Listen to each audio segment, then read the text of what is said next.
This is Jordan Grace, and you're listening to the Social Suplex Podcast Network. PWI, this is One Nation Radio. You better get it right. Rich Latta, James Boyd came to give them life. The Blackest Wrestling Podcast has come to kick all ass and drop it 6 feet if they kicking trash. Word, let me welcome y'all to something different. And if you dig it, man, you should let some friends listen. We be getting it in, this on the regular, dude. Ravish and flow, but this shit rude. See, James don't rap, so I had to break it down. The whole network, man, we coming for the crown. Raps in the columns, I keep them both covered. Making the beats too, so the listeners can bump it. Hit us with the rating, yeah, I'm saying it's a 5. Before you hit it, talk, bob your head side to side. It's One Nation Radio, and this is the beginning. It's Rich, and I'm here with James. It's time to listen to One Nation. We got to unleash the power of the pyramid. This is Mike Sempervive from WrestlingObserver.com. Check me out on Wrestling Observer Live every day. And also check out your boys, Rich and James, on One Nation Radio. This is Kenny Omega. We're listening to One Nation Radio. Check it out, guys. These guys know what's up. Big Kenny Omega fans. That's all it counts to me. Goodbye and good night.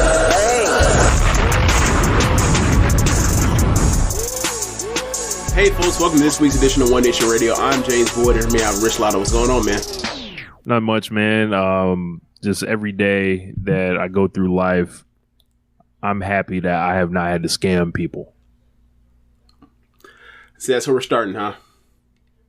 We don't have to start there. No. But we sure could end up there. I think that's a good place to put it. I mean, unless there's something that you said needs to start right in front of that, you can get these jokes off rip if you want to. Fuck it. We have arrived. DJ right. Envy, bring your ass to the stage. For those that don't know, DJ Envy of the Breakfast Club, Power 105.1 New York, broadcast across iHeartRadio in syndication across 100 radio stations. Are they on Revolt TV or BET now? I can't remember. I'm not sure. Okay. But he is caught up in a real estate scam. Now, when I say a real estate scam, this looks so pedestrian.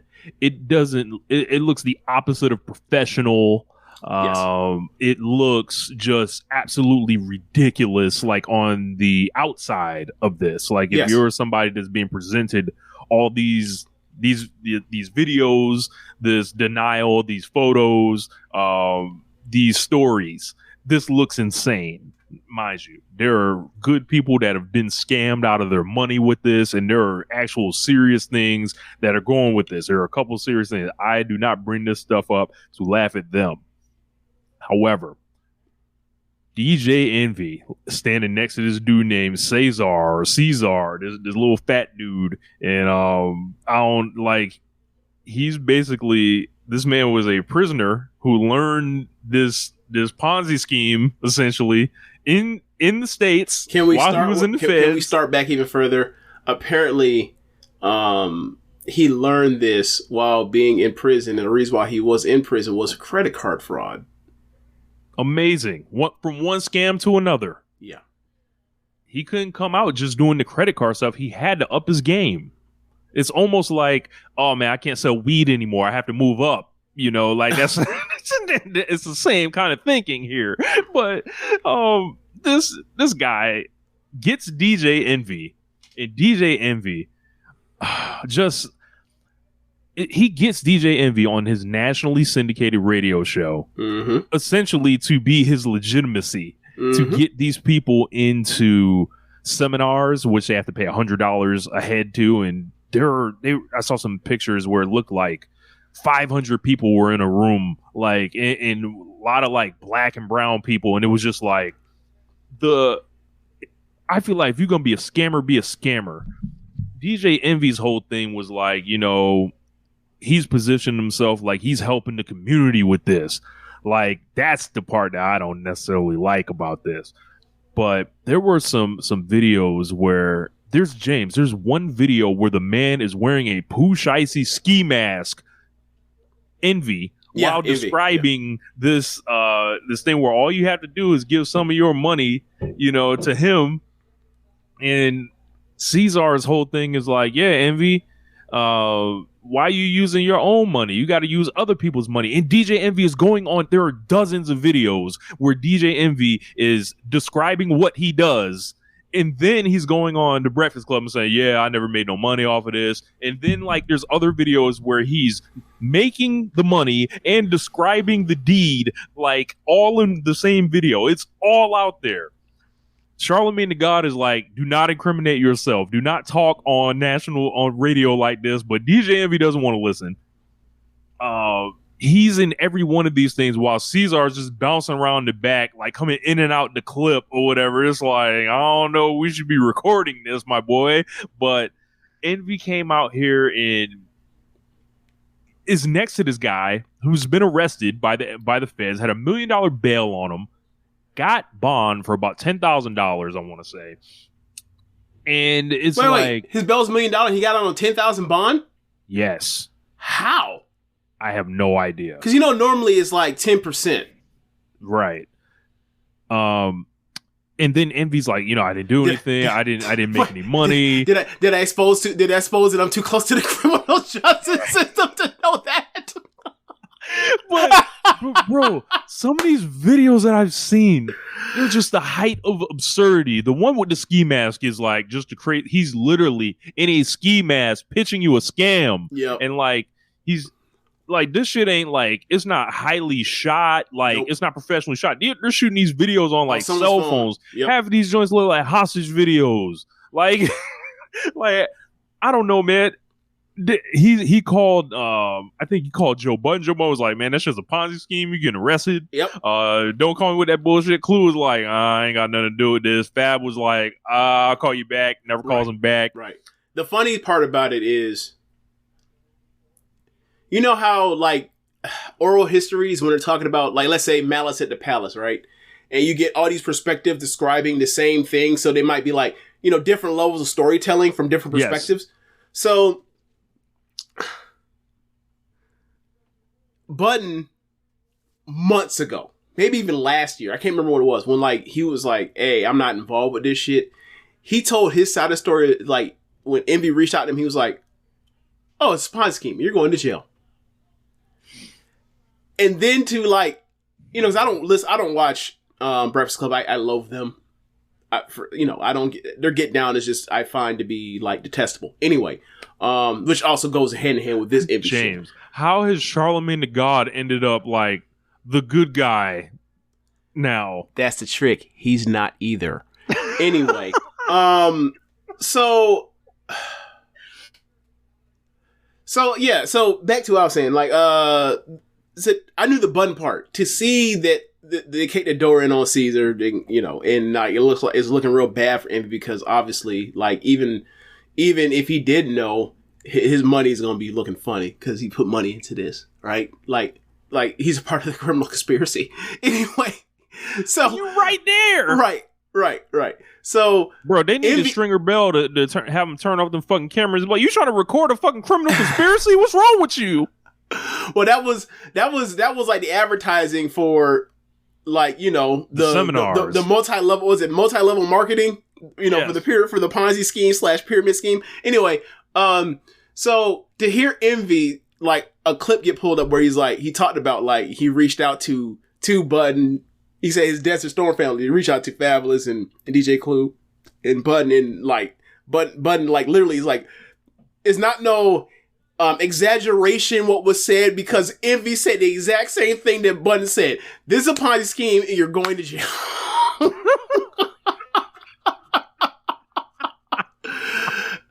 So yeah, man.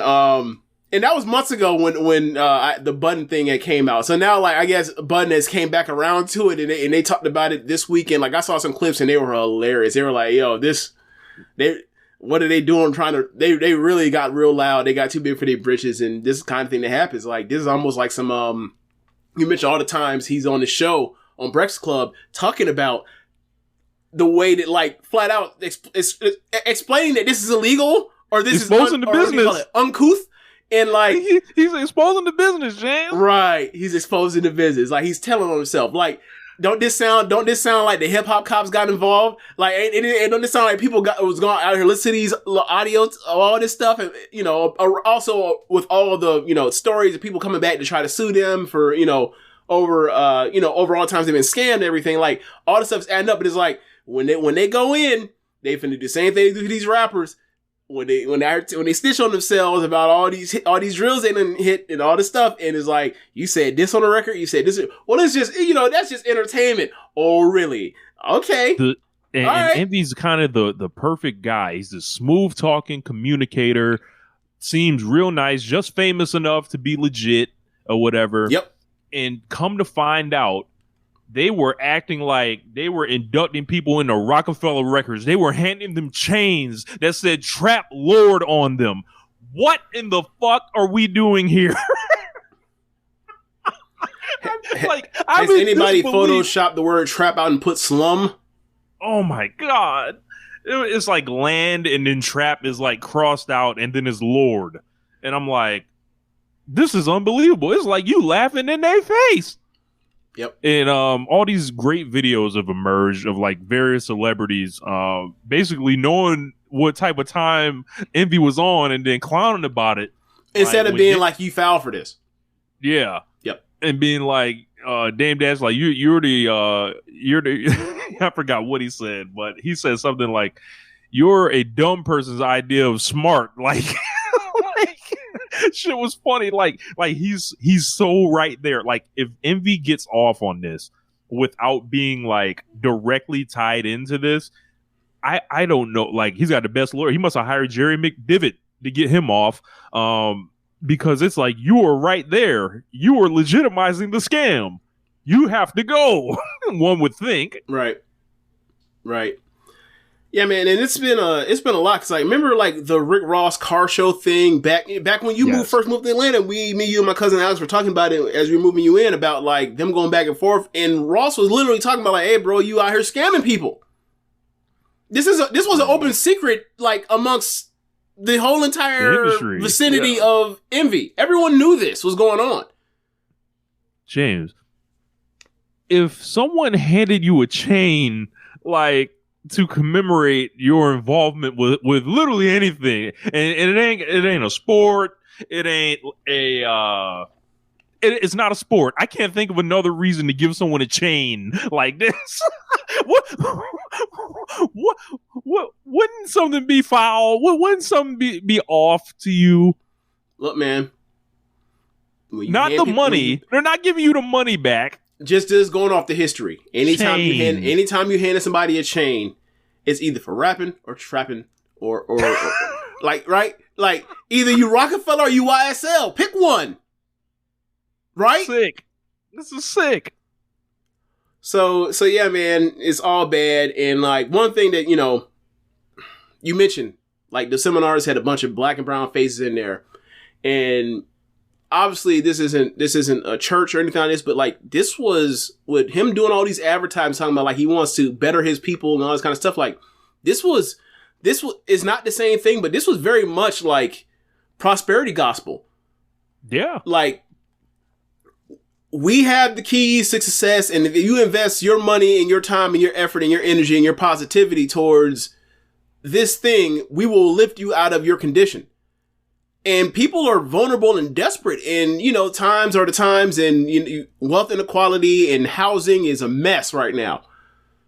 People are desperate. We just came out the pandemic, or we still are in the pandemic. But you get my point, like, economic anxiety, all of that kind of stuff, even whatever. But like, people are relocating left and right. Like, the amount of people that are like leaving out of LA and going to like Arizona is happening. Like, people are moving for cost of living. Hell, I know somebody very well that just moved out of Tampa, Florida to go to Atlanta.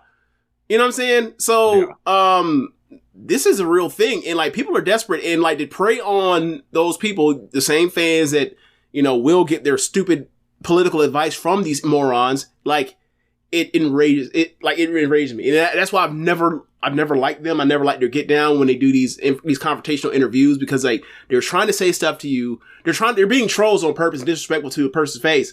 Like, and then their response is, well, y'all ain't gonna do nothing. And then if y'all do something, then like, it helps our ratings. Like it's very much like a different version of like that shit that Skip Bayless does with LeBron James and whoever else is on his shit list, Aaron Rodgers, whoever else. And I just find the shit to be distasteful. So like I've never liked to get down, you know, and with this whole stuff about like, you know, whether Charlemagne saying he's trying to, you know, renegotiate the terms of black people with the Democratic Party, like trying to, you know, say he wants people to like hold our votes up to get more stuff to negotiate on our behalf. And it's like, okay, like let's play this out. Let's say you do play the hardball. Republicans win. What you gonna get from them? Oh, nothing. Just like a fucking Ice Cube. Oh, okay. Anyway, I just hate their whole get down and all of that stuff, man. And yeah, like.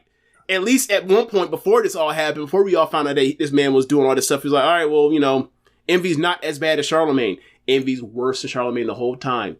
Who like knew? It turns out like this is almost like the T.O. Randy Moss Marvin or Harvard Marison stuff, where it's like, you know, just this model citizen and all that stuff. Oh, he pulled out the dangle boon and shot somebody after he kicked their ass. Oh, okay.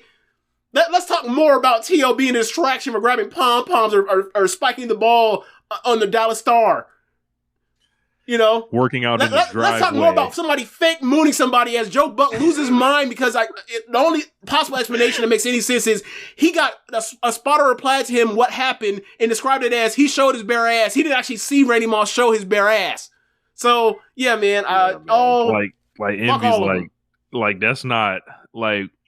I'd rather the scammers be the scammers. Like as soon as you try to like put some kind of morality behind it, and you know the obvious thing for a scammer, for those of you that are listening to this, is like it's kind of similar to all that crypto stuff. And then these people, they were sending the celebrities out there during the Super Bowl commercials and all this stuff.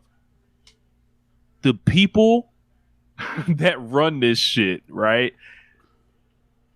They are not trying to help you get money. Like, whatever you think, the whole thing is dependent on you buying in. Like, right. What I will say, if their message is, hey, I want to help all y'all get paid, that's not how anything works, right? at all. Right. But one thing I will say when it comes to the people that, you know, have done the advertising for cryptocurrency, whatever else, at least cryptocurrency has actual service and point to it. It's like, okay, we're going to find a way to transfer funds without regulation. Yeah, without regulation, without supervision of banks and the government. There's a purpose for that. Most of it's illegal, but there's actually a purpose for that and a reason to have that exist. This, y'all just scam people. This was a simple scam. What, money ain't got no temperature? That's a hustler's line if I ever heard one. Yeah. Look, they coming out there in 40-degree weather, 30-degree weather, riding around, setting up seminars, $100 a head, giving out chains. What's wrong with these people? Jesus Christ. Yeah. Yeah. I hope they throw the book at them. Throw them under the jail. Yeah. Yeah, I'm that's it. You can move on. I don't have anything else. Yeah. Anyone in the comments, leave y'all comments. But this week on AEW Dynamite, Sting announced his retirement and essentially kind of like a 4 or 5 month like mini Sting farewell tour, which will conclude at AEW Revolution 2024. Sting will be 65 years old just after that event. So he's getting out right on time. This for AARP? Yeah. You know, he can sign up. You know, get all of his his socials and all the money. Bring it to him. And I'm sure he's gonna hit the signing circuit hard and all that. But I saw this and I saw Shivani in the ring and I was just kind of looking at it. I didn't know this thing was gonna say. Everyone, all week had said this is going to be the retirement. This is the retirement. This is the retirement. And I was just like, oh, we'll see what he says. Then it was. And I was like, man, Sting's gonna lay it down. And then I just started thinking, like, damn, like they pushed him out in WWE because they wouldn't clear him anymore. That whole thing was foul. I never really watched him in TNA. I remember seeing him in WCW when I was a kid, but most of the time Sting was in the rafters or whatever. And, then there's like the early Sting, which, I wasn't a fan yet, but that was like the early 90s and 80s Sting. And I'm like, wow, I think, the defining connection to Sting for me now is his time in AEW. And it's just like, I see Sting and I'm just like, he's a connection to the yesteryears of wrestling that are never coming back. Some, for the good, some for not. But Sting was always a bright spot. And James has liked Sting a lot more than I have or whatever. I don't dislike Sting or anything, but I saw him and I just instantly was like, man, what can they do just to make these next 5 months as like big and as meaningful as possible? Because I think they should do everything for Sting. Mm-hmm. I mean, it's funny thinking about this odd retirement tour when you think of the rarity that is in North American pro wrestling, or let's say American pro wrestling, major American pro wrestling, when it's like normally you get like the final match and build towards that and then you're gone until it's time to come back again.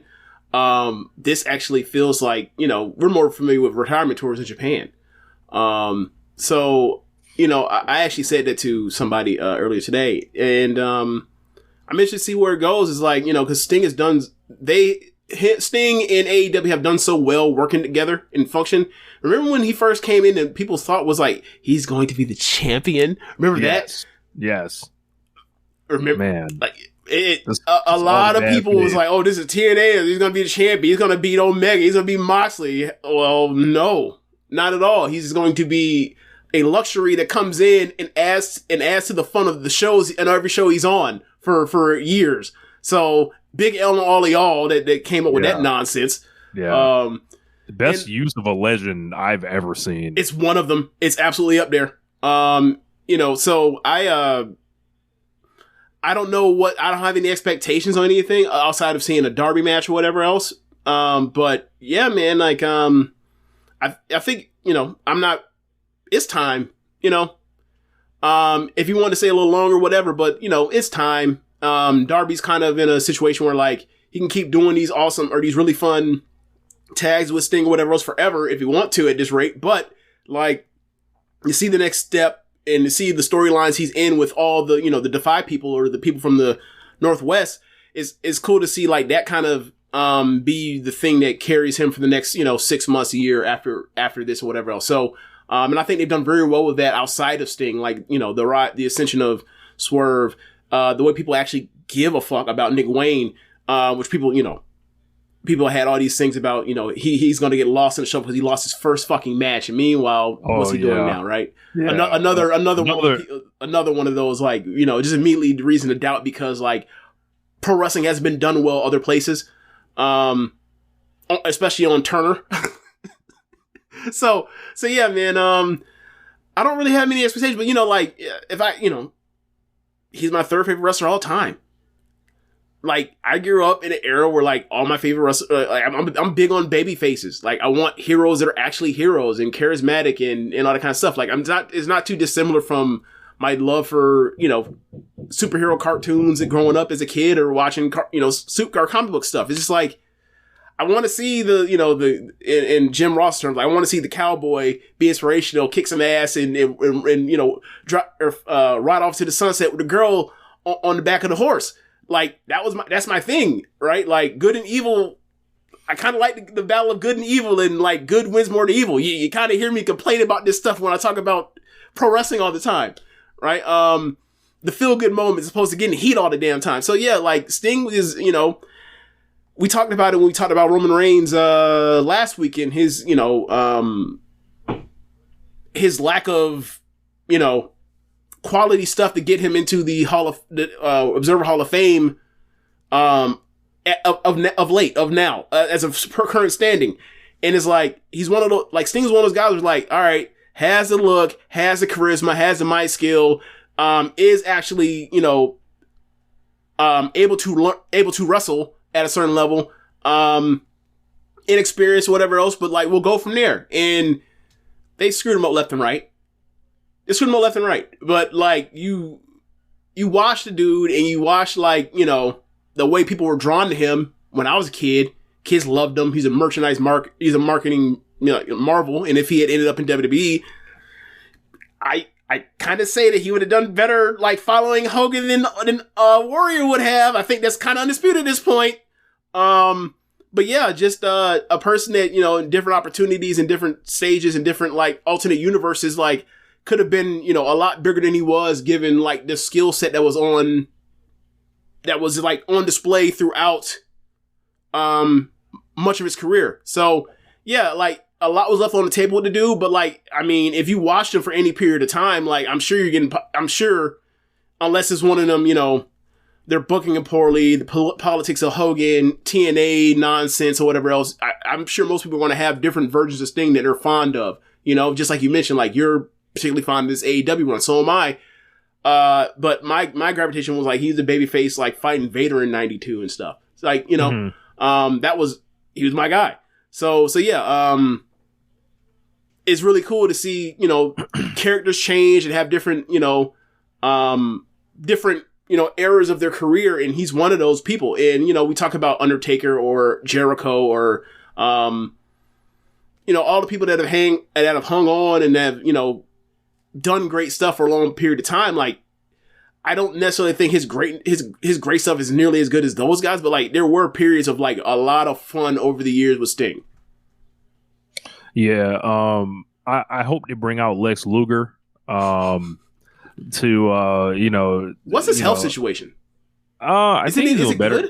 He's in a wheelchair, but I think besides that, he's doing fine. Okay. You know, like, if there was some situation where they brought Lex out and he stood up out the wheelchair, bitch, look, all the tears coming down. They like to salute Sting. Nope. They look, don't do it. But you know, I think you got to ask about Flair, and I know Flair's not allowed to show up in AEW. He's allowed to show up anywhere else but AEW. But is that true? No, that's just the perception. Oh, okay. Like, that's just, if he shows up in AEW, everyone will go crazy. But if he shows up in WWE, no one will give a fuck. Or does his last match for the 40th time. Yeah. Right. Okay. Right. Gotcha. I'm saying, like, people, they just got to show up to, like, pay Gotcha. Pay deference to him, like, you know, stuff like that. So expect to see Keiji Muto show back up somewhere. I think it's gonna ultimately end up. He's been on record saying he doesn't want to do a singles match, and Darby's going to be involved with whatever tag match, you know, is done for him. But I kind of want to see Sting versus Darby, like, and it's obviously, you know, Darby would win and stuff like that, but it would almost be like, you know, your final lesson, essentially. You know, the final thing, you know, I taught you is go be greater than I was, or whatever. Like, and I have always liked Sting, especially, like, you know, when he would parachute down, whoop the NWO's ass with the bump, with the baseball bat, and you know, his WWE stuff didn't, you know, exactly go how we wanted it to go, but I think he more than made up for it. You know, while the Undertaker is starting a Patreon, you know, for his podcast, Sting is out here still being legendary. So, you know, it took him a long time to get into the Observer Hall of Fame. Dave has always had this weird thing against Sting because he came after Flair. We know how Flair and Dave are and stuff like that, but we don't have those strange attachments to to Flair or Sting. We just love them both. So I think, you know, I haven't talked to Swerve, but I'm sure if I asked him, you know, how it was to work with Sting, he would have none but glowing stories to tell me about the Wembley match. And he's just done so many cool things, and being on screen with a lot of, you know, great wrestlers of this time. I couldn't really tell you much about his TNA stuff, but he had matches with Samoa Joe, Kurt Angle, Jeff Jarrett, AJ Styles, like just all those people, like Jeff Hardy. Oh man, do we have to actually get the Sting versus Jeff Hardy match? We absolutely don't. Okay. But I will miss Sting a lot, and they said Tony Khan's giving him a gift next week. I don't know what it's going to be. But I just hope they have a lot of cool stuff lined up for him, like bringing Luger out one week. And it's tough with Sting because a lot of people he was associated with died. Yeah. And aren't like around anymore. Like you got to bring. You can't do that because he signed to a Legends deal. I was gonna say have Kevin Nash send something in, but it was amazing that he brought up Dusty Rhodes. Crowd cheers. Hogan, boo! And then Sting was like, hey, he said, that's fine, but I learned a lot from him, and he kind of, kept it rolling or whatever. But that's the thing with Sting, like, Sting was apparently, like, overwhelmingly positive and, like, not high maintenance compared to even the other, Flair, Hogan, Nash, Macho Man. Like, people just, even back then were like, yeah, he was trying to work with people. And that's probably why it didn't work, because he was too nice. So. Yeah, I love the Sting and Luger team also, Doc Lariat. Like, it was, like, I love Sting and Luger. Yeah. Yeah. It was just, like, a lot of muscles, a lot of ass whooping, It was just before we ever thought about it in that way as, like, the utility of rosters or whatever, it was like, all right, like, they're together and they're a long-term tag team and, like, they had a fallout and they got back together and, like, that was good for them while they weren't in the singles spotlight at the time. We never really thought of it in that way, but, like, it was a really good use of them all those years. When they would come back to each other for whatever spurts. But, yeah, man, let's move on. I'm sure we'll have more to cover, over the next 5 months, like with this Sting stuff and everything they do. So, so real quick, I wanted to mention this because I don't know if there's gonna be a clip or not, so I didn't want to break it up by throwing in my Vikings nonsense. But like, Kirk Cousins got stopped on one of the tush pushes, so like, I don't want to hear Caleb cry about the fact that it's automatic ever again. Fred Warner literally leaped over the center as the ball snapped. He caught and just tackled him. Like, it was awesome. But so don't want to hear it. Don't want to hear it because he knows he's gonna have to go see the Eagles again in the playoffs if he wants to get to Super Bowl. It's his Niners, and like, he's been crying about the Eagles. It's like, well, I just saw Kirk Cousins get stopped. You're doing that preliminary crying. Yeah, yep. Look, the election was stolen. The election is being stolen. That's what he's doing. Yeah. Pre-cope. Unbelievable. Yep. So people are voting illegally. Slow the mail down. Stop the count. Stop the votes. Oh man, appreciate it. But new NBA season about to start. Seems so fast. Seems like the NBA Finals just ended, even though we had we had FIBA this year. We had FIBA. I didn't pay a lick of attention to because we got fucking mollywopped. And we sent like the E level team out there. But yeah, man. A lot of stuff, a lot of different storylines in the NBA, right? I think that Victor Wembanyama coming around now is one of the most exciting things that can happen to the league right now because, let's face it, a lot of this stuff is old hat. It's tired. Like, it's James Harden quitting on his fourth or fifth team.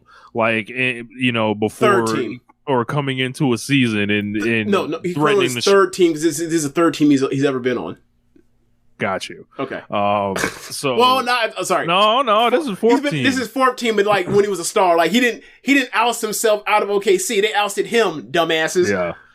So this is his third time quitting on a team. I feel like I've just seen this before. Yeah. And like I don't know if he's going to pull out the fat suit. He seems like he's going to leave the fat suit in the closet and just not show up this time. So the fat suit stuff is always so funny because it's like, like I've been doing the dieting thing or whatever else. It's like, and I remember at the time when I said it, when people were talking about it, I was like, y'all are talking about this dude like he's fat. All he did was like eat everything he could for 2 days. That's it. Like, it's like, if he goes back on a diet in 5 days, he'll look like himself again. And then like, people are like, oh my God, he has a fat suit. Nah, man, like he's doing the Tanahashi. Y'all just don't understand how cutting works. That's fine. But, can the Warriors still hold it together? We've been there. Do the Lakers have enough help for LeBron? We've been there before. Like I get it. Jokic and Murray, they play in the Mountain Time Zone. Like people aren't actually going to watch these games, week by week and month by month. Zion is showing back up. We've been there before. Oh, we're gonna hope. Zion has it all right. Ja Morant suspended for 25 games. We can't even watch him play. Yep. The Celtics. Yeah, I'm about to say, can Jaylen Brown and Tatum not fuck off games in crunch time of games when it matters the most? We've been there before. Like it's been for years and years. Like all the same things. Are the Heat gonna try in the regular season to okie doke us in the postseason again? Yep. Like which person will they randomly pull off the street to be a borderline borderline all-star? Like will Kevin Durant, Kevin Durant's super team, we've done it. We've been there before. An offense super team that doesn't do any dirty work. Yeah. So with Wembanyama showing up, I don't have any of these, tired feelings around that stuff, like around all the stuff. Well, Wembanyama is just amaze me, brother. Like, just come out here and I'll just, the Clippers. Can the Clippers stay healthy? Did I not mention that one? You did not mention that one. Yeah, that's another good one. It's the same shit. Like, but yeah, Wembanyama and Chet. I'm excited to see the new guys or whatever. And, right. I just hope Wembanyama balls and it's some shit that we haven't seen before, and that's pretty much what I'm looking for. I can't even tell you yeah, man, who's gonna win the West. I'm Lakers or Nuggets. Yeah, it's who, and then a good puncher chance is the Suns, if they can get some buyout help, some size, quality big or whatever else, or Jokic, LeBron, AD goes down, that sort of thing. I think people are either all in on them, or I think they're a really divisive team, the Suns. But whatever, it still goes to that story you mentioned, Kevin Durant's on this super powered offensive team that doesn't have people doing dirty work on defense or rebounding. And small. Yeah. Yep. Joel Embiid is going to be somebody to watch. He might be it's time for me to go, especially with Giannis re-signing with the Bucks now. Yeah. There's been some talk of eyeing the Knicks, and it's ain't no way. That man has it written all over. If he's a New York Knick, he will break down in half a year like Amari Stoudemire. And then, that man will be showing up with both knees wrapped like Patrick Ewing eventually. You don't want. So you just doing all the hits of all-star bigs that got old real quick in New York? Okay. Yep. Look, I could do the point guards. Do you want me to do that? I will say this. Can you imagine he ends up getting to New York? Because, the word is that Donovan Mitchell does not want to re-sign in Cleveland. Shocker. Right? So, just imagine like the Embiid hype train for him in New York, and then he goes down. You know what the first thing gonna do? You know what the first thing New Yorkers gonna do? They gonna blame them fucking Skechers, Rich. Like they gonna blame them Skechers. People been tearing up their knees and ankles and Achilles and Nikes for a decade at this point. Them Skechers, oh my! The first nigga to go down to some Skechers is over for them. Well, y'all cheap. Y'all put these Skechers on y'all feet, then you see what happens. That was one of those interesting stories that happened. Was like this last week. Like, oh, he's leaving Under Armour and he's going to Skechers. Then you see like some of the Skechers. You're like, why do the Skechers look better than any like non-Curry Under Armour shoe I've ever seen? That's crazy. And I'm like, hey man, how much they cost? I might have to sketch my ass some new workout shoes. The Rockets are gonna just stink. We get to watch the franchise be built around Fred VanVleet and Dylan Brooks. My God. Help me out, Jen. What other stories is around the league? Like, Jaden McDaniels just got $136 million or 5 years. Bring that nigga to the stage. Timberwolves, which makes no fucking sense whatsoever. Like, it makes sense in the thing of like, okay, the Gobert trade is already bust because like we got knocked out the first round by Memphis 2 years ago. Is this the new 5-year $80 million deal? Sorry? Is this the new 5-year $80 million deal? I have to wrap my mind around the numbers or whatever else, but you might be right. But the thing for me is just like, this dude is about to go into year 4. He averaged 12 points. He's 22. This isn't some future all-star. He's good. He's tracking like he's going to be like one of the better under 24 guys in the league, but he's not going to be a future all-star unless something that even unforeseen from what now is, I think, is an actual good player is going to happen. But for me, it's like you overpaid this dude by over twice as much as what he's going to be worth. Because the logic is, well, once they move Anthony Towns or Gobert, they don't have their draft because they gave up that draft to get Gobert. And like once you trade presumably Anthony Towns, he'll get you your draft back, and then you'll already have a young good player to go with Anthony Edwards. And it's like, y'all are consistently like fucking up over and over again. Like the first mistake was obviously Gobert, and we talked about it a week it happened, and you were more positive on it than me, and I was like, nah man, this ain't gonna work. And it was worse than I even imagined. For Anthony Edwards, like before you even get into 2023 was like, hey bro, there's no space on the floor. So anyway, for me,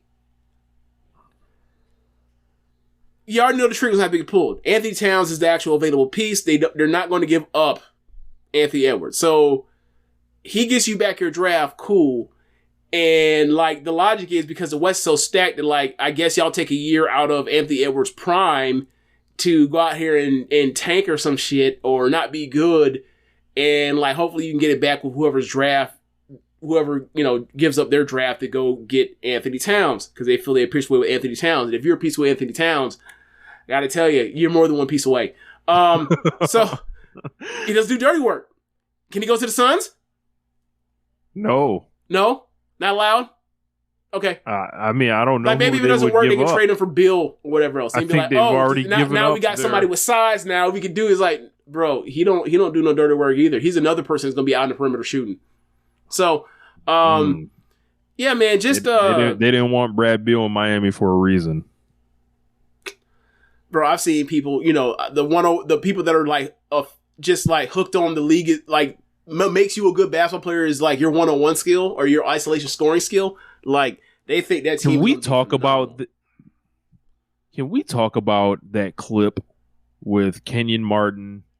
And because like Kenyon Martin is going to be the next Kendrick Perkins, like as far as like saying ridiculous shit on camera. Like Gilbert Arenas is at least funny when he says ridiculous shit.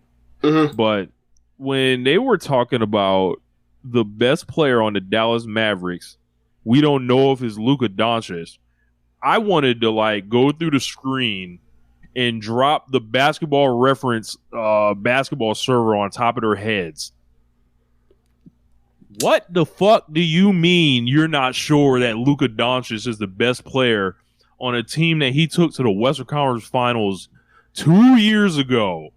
Less than 2 years ago, he was averaging damn near, what was he averaging? Like 32, 8, and 8. And also, when did Kyrie Irving do any of this? And also is one of the best like playoff performers ever, because from his first playoffs back in 2019, he took the Clippers to hell. Right. Look, if anybody will talk to you about the things that Kyrie Irving accomplished in his career that I think he doesn't get credit for, it's me. He hit the shot in the 2016 finals. He averaged 27 points a game in the finals. I get it. But that was fucking 6-7 years ago. Right. It's like, what is it like? How about the playoffs like since he was a Cav? It ain't look good. Like awful in that second round against the Bucks, right? In 2019 or 18. No playoffs 2019, no Durant. 2020, what happened with the Nets that year? I don't even remember. Was Durant back? 2020, they stayed home or they lost in the bubble. Right. Nobody showed up. While he wanted to go, and then he was allowed to go, and then after that, after he wasn't allowed to go, he was basically telling people, "No, there shouldn't be no bubble," because he's like, "Y'all didn't invite me." Anyway, then 2020, like he gets fucking hurt when they're about to run through the whole entire playoffs, and then the Bucks end up winning because Durant's foot's 2 inches too big. Then the next year they get embarrassed in the first round and swept. Yep. By the Celtics. Then this year, they get there, they trade for the dude, they're in the playoffs, they trade for him, and then they miss out on the playoffs. They were in the West Conference Finals the year before. I don't understand how that makes Luka Doncic not the best player. I don't like none of this is like.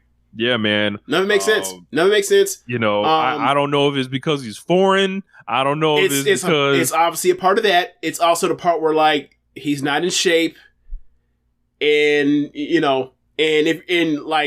I guess it's cool for James Harden to hold the ball all the time and do everything on offense, but not cool for the Euro white dude. I don't know. Who's bigger than James Harden and stronger than James Harden? Whatever.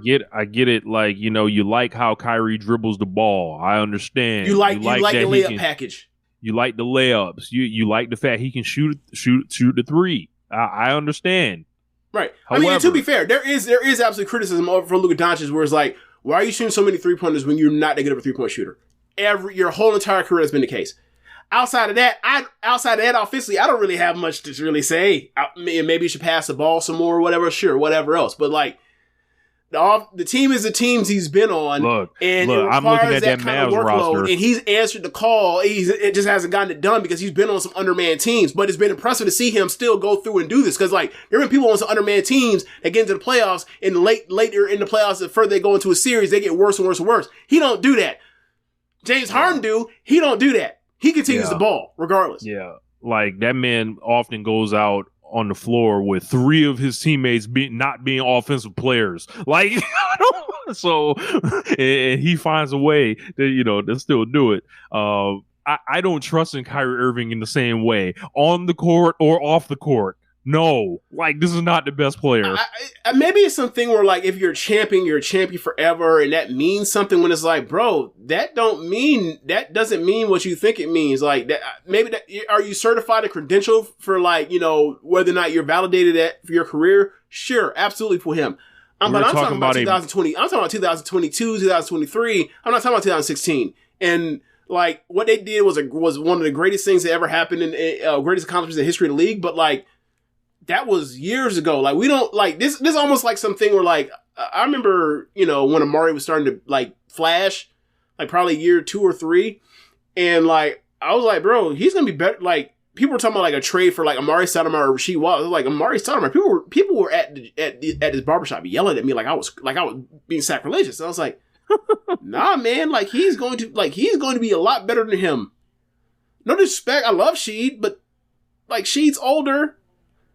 This person, there's a huge age gap. Like, this is just common sense.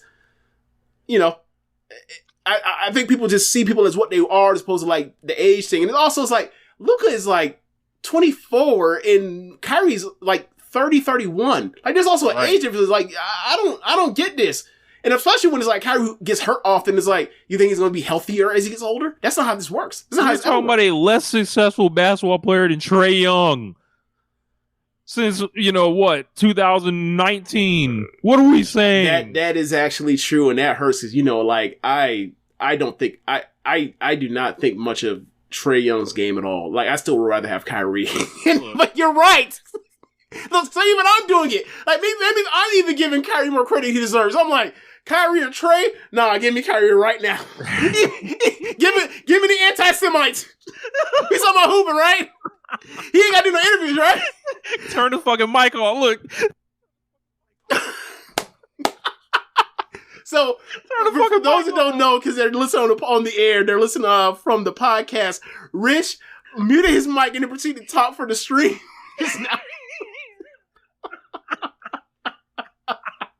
That was great. Oh. Look, Kyrie's still looking for a shoe deal. I bet he ain't getting no Skechers shoe deal. I bet that. Oh, no. No. They will throw him out the building. He's like, they throw out Kanye ass. Yes, that's my point. No, out, now. Go that way. Yo. Yeah, man. It was, what else we got? No, I want to mention your point about Wembanyama, because I didn't say anything about it. Look, man, I'm with you, and I'll go further. People have complained over the last few years about, or pretty much ever since 2016 with the Warriors blowing the 73 win season, that like the regular season does not matter, yada yada yada, blah blah blah blah blah. Me personally, this year and last year, I would say y'all got to get the fuck out of here with that, because like the West has been extremely competitive for who's going to get in and jockeying the position of like who's going to advance. Right? It's absolutely mattered. It's absolutely mattered that like the Lakers got in the first 2 rounds, got the Memphis Grizzlies and the Warriors, because the matchup was really favorable for them. They are so like, the Grizzlies are dumb basketball players. They got no heart and are front runners. And are young. And the Lakers were way bigger size-wise than the Warriors were. So that actually plays in their favor. That's how they got to the Western Conference Finals. That's how they got to a Final Four. So, the way the West is so competitive, there's only 2 teams that are really flat out, going to season or trying to tank. And that's really the Blazers and, I'm blanking on and Houston. So, because like the third team last year was the Spurs, and like the Spurs got the victory trophy for the tank, and like now they're here and they're gonna be fun to watch, and like to have a rookie that sensational, like, is weird, and like it's obviously historically a big man's league, but as far as like drawing attention, it's not. Like, big men can't sell shoes. You've always said that to me, Rich. And as time's gone on, it's proven more true. We coming off MVP year to go sign with Skechers, not Nike, Skechers. Anyway, so back to Skechers. But yeah, man, to see the things that he just does like at random is like the kind of thing of like, back when it was LeBron's like, yo, like what kind of crazy dunk he's gonna have, what's he gonna do? We haven't seen. That kind of potential is in the air because of his dimensions and his athleticism and how it looks for somebody, to him to be that big, to move that fast, and because of his size, it doesn't like he's actually moving fast. That kind of deception, right? Is like Randy Moss as a receiver type of thing, where like his legs aren't really moving, but why is he blowing by everybody? That sort of thing. So the handle, the size, all that stuff, like the things he's going to do on defense to like just fuck with teams, like there's going to be like, he's going to have like an 8-block game, like in like the first month of the year. Of the season, and it's gonna be like people think they're open. They're not. He's blocking 3-pointers. He's blocking Klay Thompson's 3-pointers and shit. That's one thing I've seen. It's like, yeah, you'll beat him off the dribble or whatever, and then all of a sudden that gap is fucking closed. Like all you see is a French shadow. Like just block, just sending your shit. Do you think Greg Popovich sold his soul to the devil to be able to get Wembanyama? No, because like that man was looking like a corpse the last couple years on the sideline. I mean, or whatever. You'd be too if you was out here like, yeah, we're going to trade away DeJounte Murray and we're going to start all over again. Like, bro, I'm older I can't than believe dirt. this man stuck around. This man older than dirt. I can't believe he stuck around. And then the gods have just gifted him with Victor Wembanyama. Like, Like, what is this, man? This is sorcery. Is Shane's song involved with this? Possibly. It's witchcraft, right? What timeline is this? It's a fun one. Like the also fun part is like there's only 2 teams. There was only 3 teams trying to tank in the. There are only 3 really bad teams in the West last year. One of the 3 got them. Right? Unbelievable. Like the West continues to get like they got Ja, they got like you know what I'm saying, like Zion. They got Luka, they got Ja, they got Zion, and now they also get Wembanyama. It's like what the fuck? Like what? Right? He's like, nah, Cleveland. Cleveland. You Edwards. Get Darius Garland, that's all you get. and Edwards also, the West. Another one. Right. Like, y'all get Trae Young, y'all get Darius Garland, you know. Like, the last one they really got was, like, Jason Tatum. Yeah. So, you're like, nah, go out there, Markelle Fultz, you go there. Yeah. Let's give him that Markelle Fultz treatment. But yeah, man, I think like people talk about like giving reasons to care about the league, like or care about the regular season. Like he is one of the biggest reasons in a long time to actually care about this regular season. Besides this competitive nature of the West, and I'm going to be watching probably his first 2 games. I'm going to be dipping in to watch, you know, him throughout the year. Along with what's like the top of the East and also like some of the teams West. Like, you know, I want to see OKC. Like, I've only watched them. Only game I saw him last year I saw 2 games, but the last game I saw was the LeBron break the record game when, you know, Shea was going nuts. So yeah, I think it's gonna be a fun year. I think there's more reason to care. I think, you know, Lillard on the Bucks also gives you another, you know, freshens up that squad that, you know, seemed been entrenched. Like that's the team they've been for a while, you know. So yeah, I think, you know, also I want to see like what this Celtics thing looks like with Porzingis there and out without Rob Williams, because it's like, you know, Rob gets hurt a lot, but it's like it's one thing to be hurt with Rob and then also like have Porzingis on the floor, because like I got to see what this defense looks like. I think it's going to be a mess. I think they've gone all in on offense to the detriment of what actually got them to the finals 2 years ago. Yeah, no more Marcus Smart, but you know, Marcus Smart got rid of Williams too, because he's in Dallas. Grant Williams. Kristaps Porzingis has a chance to be a legend in that town. Fan favorite. They're gonna show up with the. He's Czech, right? No, he's Lithuanian, I think. Is he Lithuanian? Okay, like no, he's Slovenian.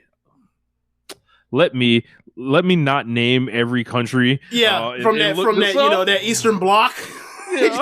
You seeing all these ex-USSR over there? Yeah, he's from Yugoslavia. Like that don't even exist no more.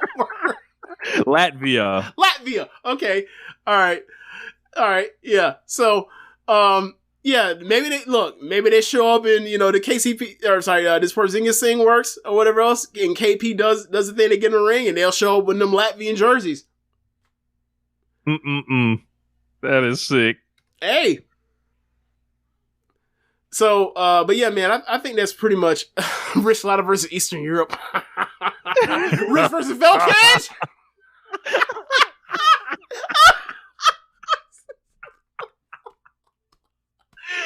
Hell no. Oh my God. Hell no. Them boys are adept at war. I am not.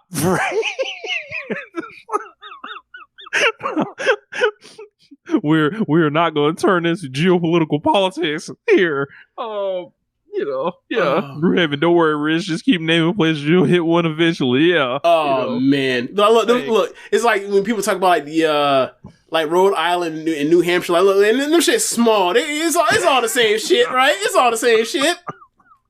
Like, nah, bro. I don't quite think so. In fact, I'm sure there's different languages. Yeah.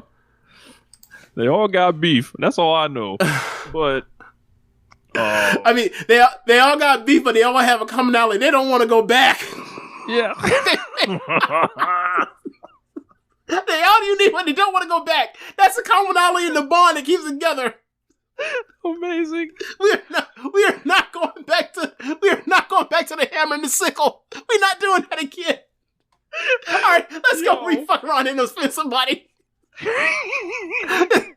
get close to that line. Let's move on. Look, Tiptoeing. Yeah.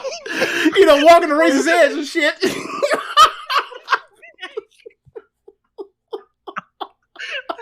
Yo, y'all gotta join the streams. I'm doing a lot of visual sight gags. Oh my god. But yeah, man. We out here, look, you know, what's the joint? You know the joint. This is a foam roller. You know the joint when they be on the tightrope. They be trying to help balance. You know, one of them shits, right? Oh shit. One of those big. I almost said one of those big poles. Hey yo, that's crazy. That's crazy, right?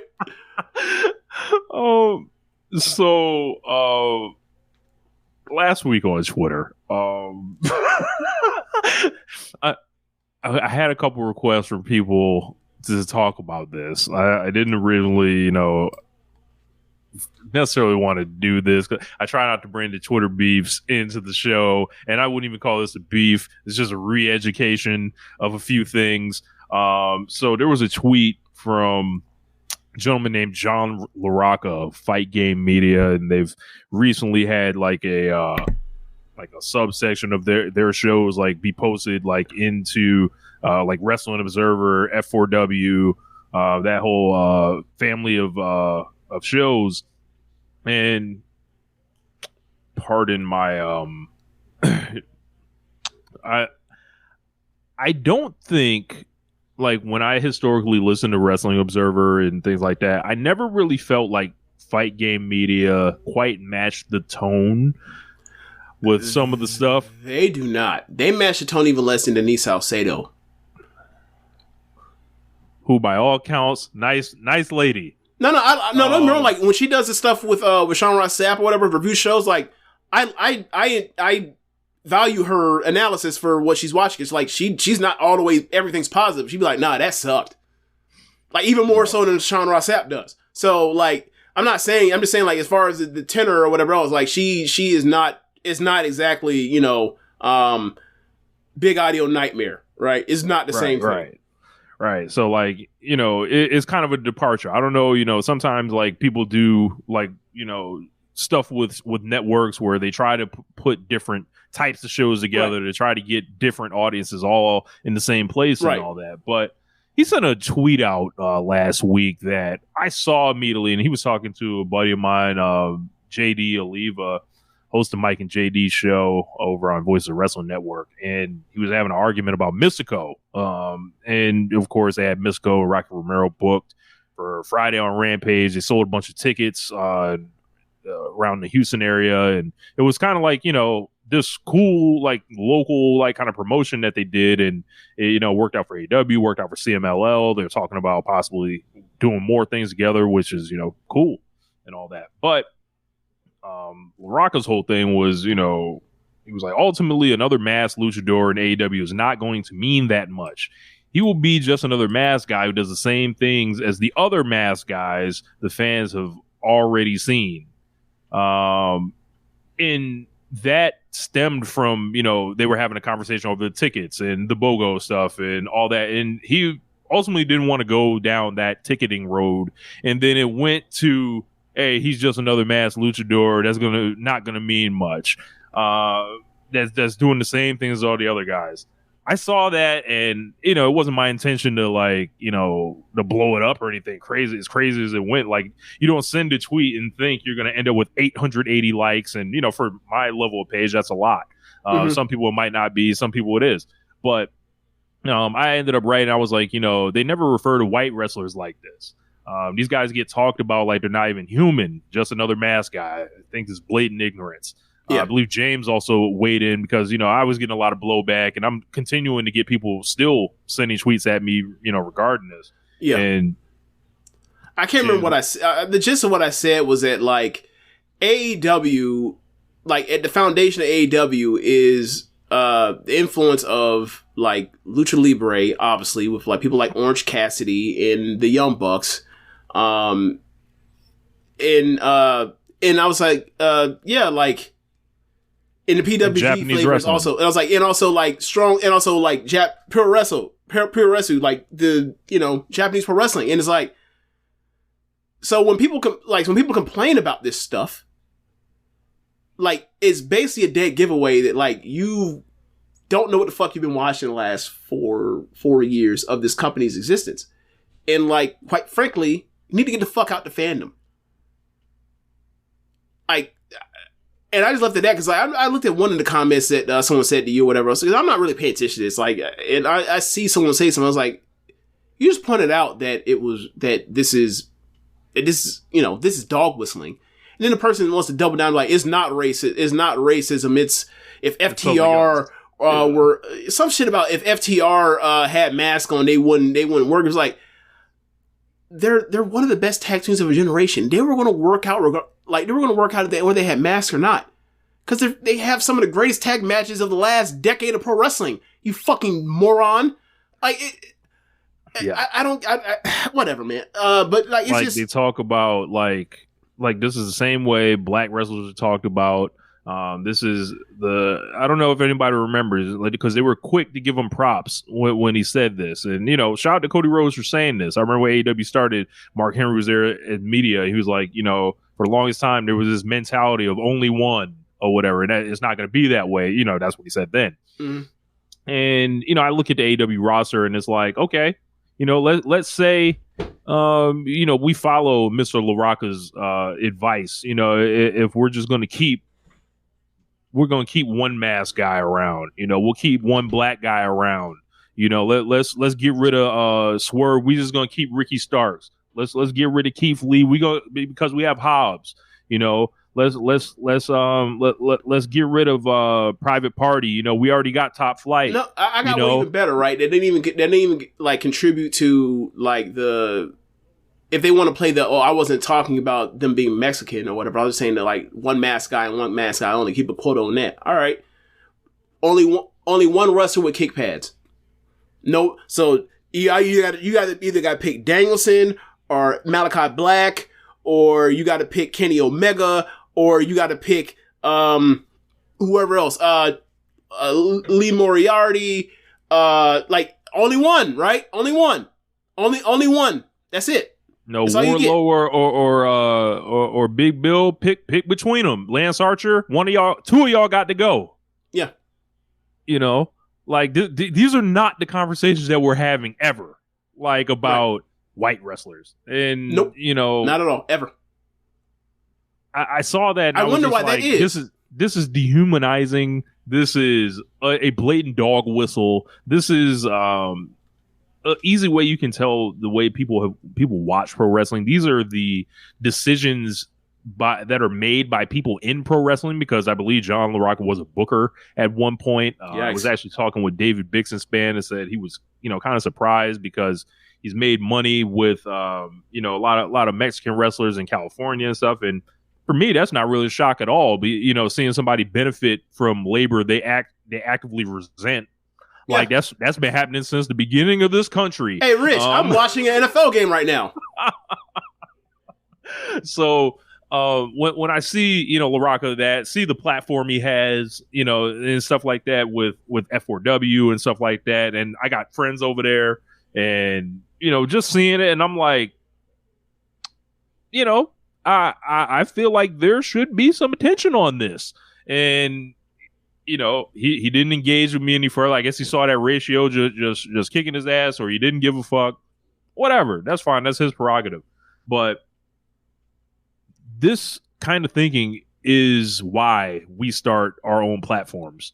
And this is why I was like, a long time ago, I was like, we can be better than these people. And this falls underneath the many reasons why I felt that way. And I don't feel like we're better than people just like because of like anything like personally or anything like that. It's just like, how the fuck do you talk about people like they're not human? Like, like we're not gonna do that. Like, right. And also, it's like throwing the context of the bad wrestling opinion. Throw that aside for a second. Yeah. And also, like, throwing the context of like the shit we've had to talk about on here about like the way they talk about the Joshi wrestlers in AEW. It's literally just a turn of the Rubik's Cube. Right. It's a different version of the same thing. Yeah. Both James and I logged in and raked up, the attention, I guess, from it. But I really didn't mean for it to go that far or whatever. It I guess it hit.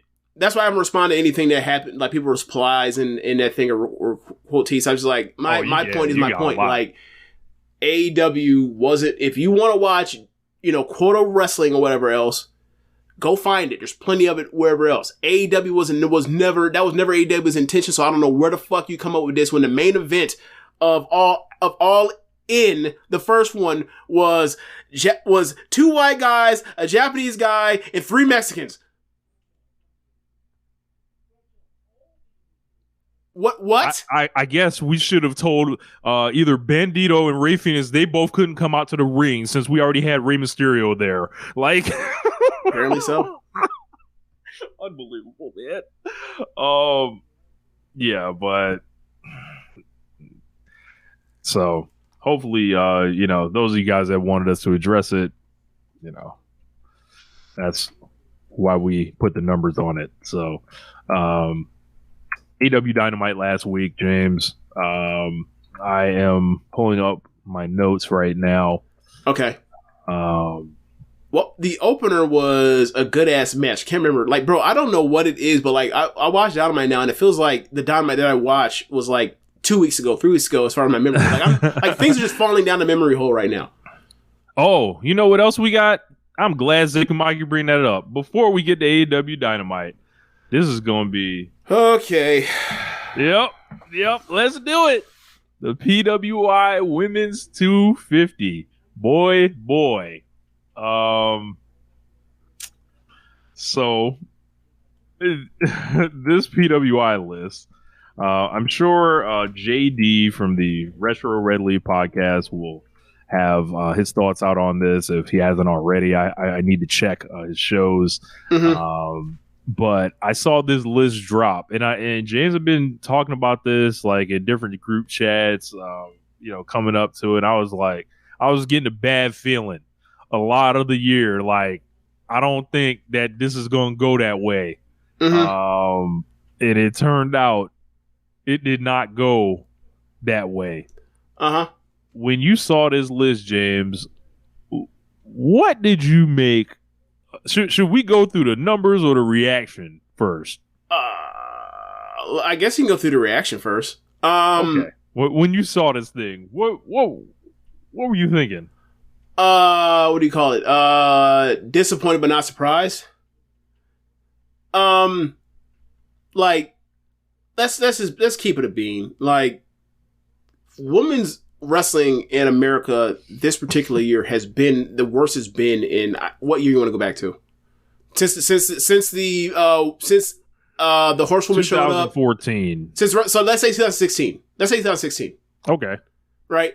Like, because 2015 was really bad because they brought up like 3 of the Horsewomen to the main roster. They still had to do all the nonsense with like the Team Bella thing, right? And that stunk. And you still had 2015. You still had like the end of, like, you had AJ Lee's last match, and you also had Paige at the time wrestling the Bellas, and that wasn't good either. And also around 2015, also the year with like, the Bellas also, Brie Bella was a slave. When that wasn't also 2015 as well. I think that was 14 going to 15. So like that evaluation period, if you will, the end of 14 going to 15 was awful, right? So you look around, and outside of like Willow Nightingale and like a couple Becky Lynch matches, a couple Bianca Belair matches, one notable match between Rhea Ripley and Charlotte Flair. What do we have in Major Women's Armrest? And like, you want to go over to AEW during this evaluation period, is like, you got Sheeta and Jamie Hayter, sure. You ain't got nothing else like that. You also got Jamie hurt. You also have Sheeta I think it's outside the evaluation period, but like her getting the title back and her, her defenses sits in. But it's been few and far between.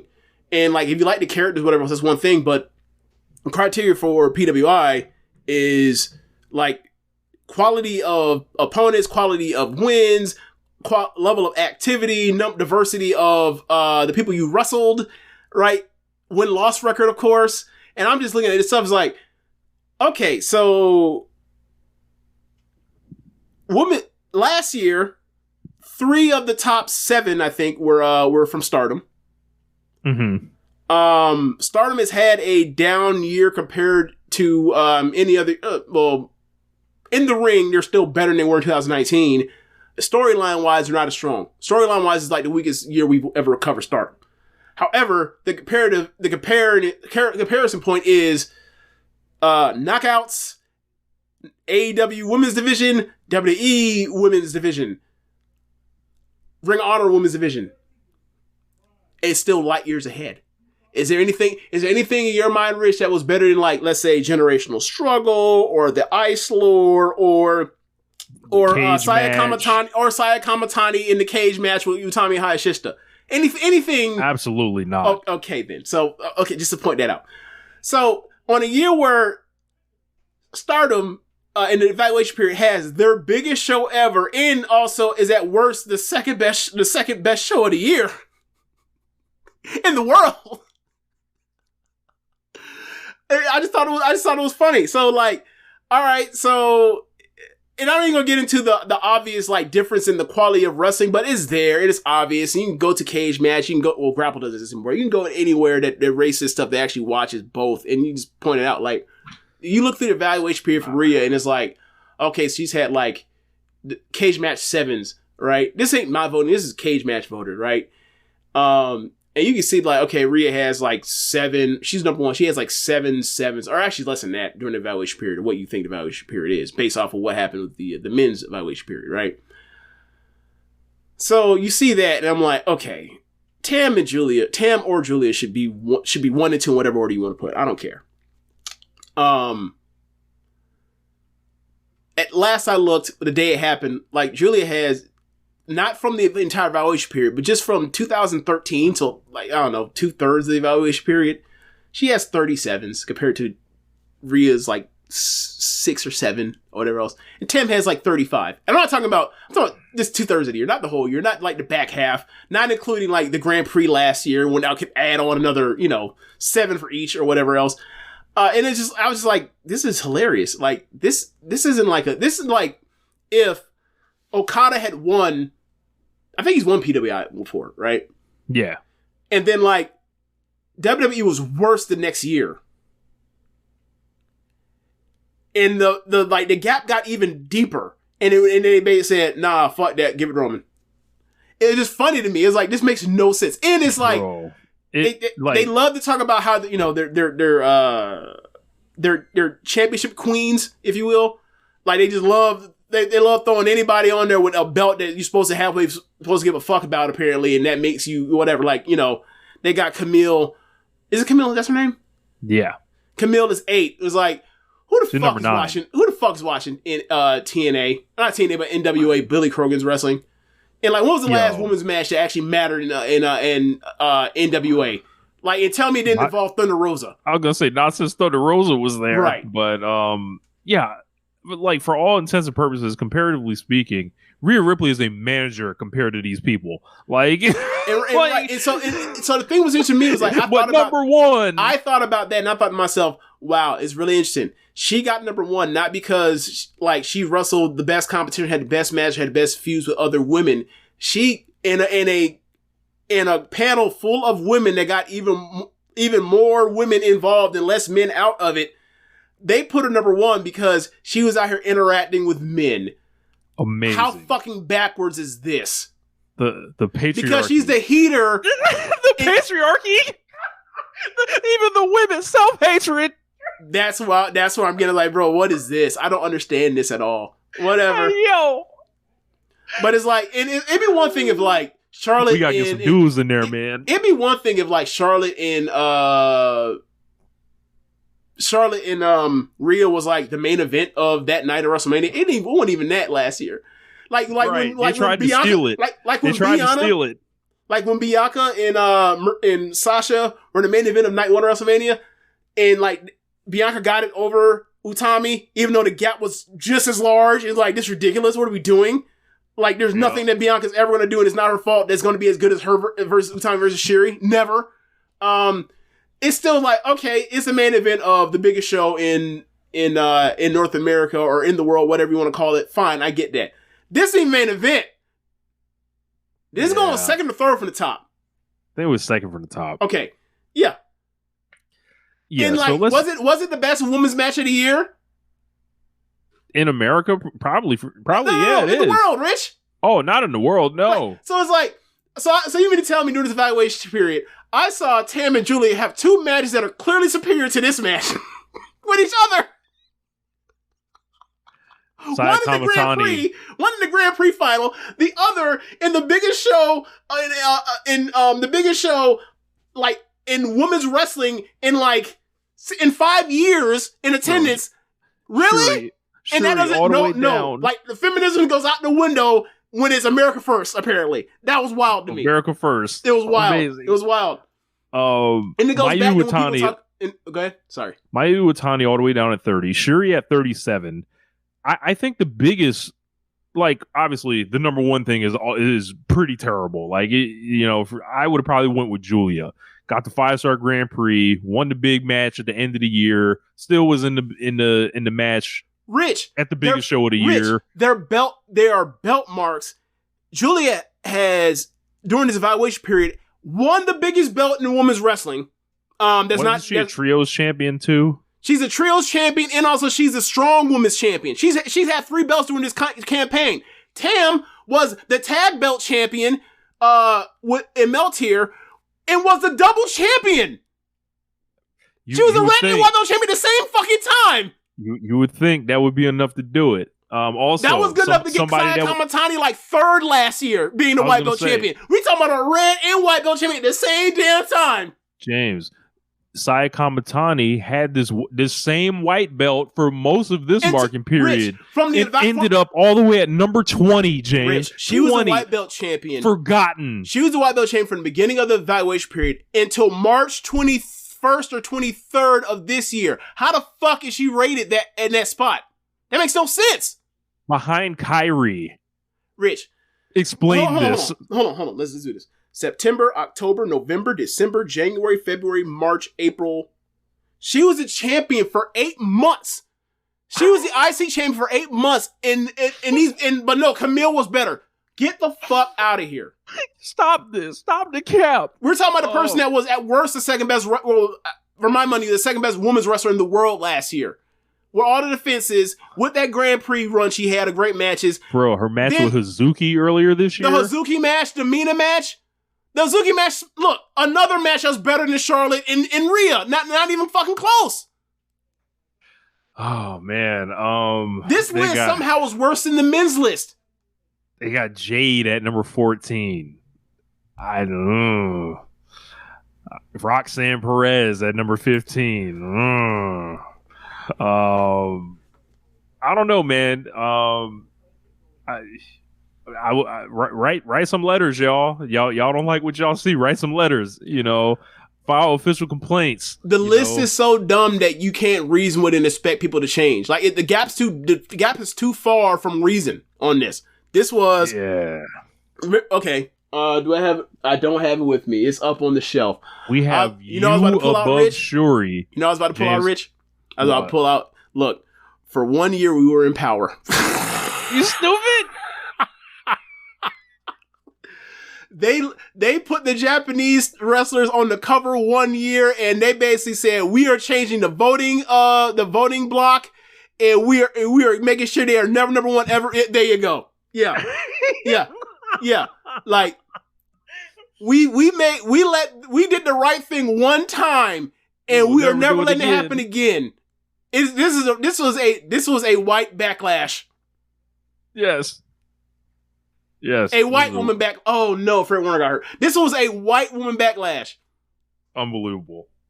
This caps off 2023. It really does. They will take it back. What's been the motto of the year, Rich? Don't say it. But what's been the motto of the year all year with women's wrestling? When Saraya won that belt in Wembley, coming out with her family, a family full of bigots coming out to Freddie Mercury singing. That was the encapsulation of what women's wrestling in 2023 in America has been. That's what it's been. WWS. WWS. But yeah, just comedy all over this list. Like just in other places, like you above Shuri. That's I'm just whatever. Right. Kenzie Page above Tommy Rich. During the evaluation period, Shuri was the champion for like a quarter of the year. The Red Belt champion for a quarter of the year in this evaluation period. What are we doing? Put her behind you. Why? Because I don't know. James, Liv Morgan above Mirai, and Utami. We got, let's see. We have Indy Hartwell ahead of Azumi. Now, I guess the women's tag team belts or the NXT women's tag team belts mean something. Like wow. Never mind, right? Like the Azumi and Starlight Kid Part 2, in the high speed belt thing. Never mind that. Never mind that. We're going to pretend that never happened this year. Another match that also clears and smokes Charlotte versus Rhea. Like this is ridiculous, bro. It's just ridiculous. Whatever, man. When I'm making my list, I got to make sure I have Cora Jade in front of Starlight Kid. We got to make sure that happens.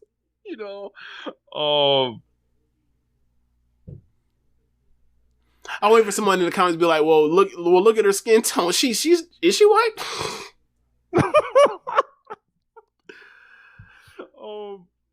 Let's see. There's just a lot, man. There's a lot. Takumi Roja, just a token 124 ranking on here. Yeah. Also, the part where they doubled it up and went to two, not doubled up, but went to extra 100 and went to 250 is like, I don't know who exactly you're trying to like impress with this. Like, if you fuck with the list at the top this bad, I don't give a damn what you do at the bottom of it. Yeah. Oh man, Zekamaki Cora, I'm no black, I'm Dominican, Poppy Jade. That's funny because I literally there's a Kazuki did not make the list, correct? Right. Yes. I think that was omission because it had to be an omission. Yeah. But it's also funny that it's like I had mentioned the I know black, I Dominican Poppy thing today because Florida State got a 5-star recruit to reclassify. He was in 2025. He reclassified in 2024, and he was a Miami committed to Florida State, and he's going to show up at like this next semester, right? And he's from South Florida. He goes to Miami Central. His name's Armando Blunt, right? And like, so Kendrick was like, I ain't never met no nigga named Armando, and I was like, look, there are plenty. I was like, we had a friend we went to high school with named Vicente. It was like, look, man, for all we know, Vicente's middle name was Armando. so then I go, so I'm like, bro, there's plenty Armandos, Alejandros, and Ricos in Miami, Atlanta, in New York. They just say, I know black, Poppy. That's all. So don't think they're not black. They just say they're not black. There's a difference. So we got Taya Valkyrie ahead of Becky Lynch, Hikaru Shida, and Mayu Iwatani, and Suzu Suzuki. Who? Taya Valkyrie. Valkyrie, like what belts did she win during this evaluation period? None. To be put up there. Unless she was a champion in AAA that I didn't know about. I mean, there's a possibility for that. But all she did when she came into AEW was like get beat.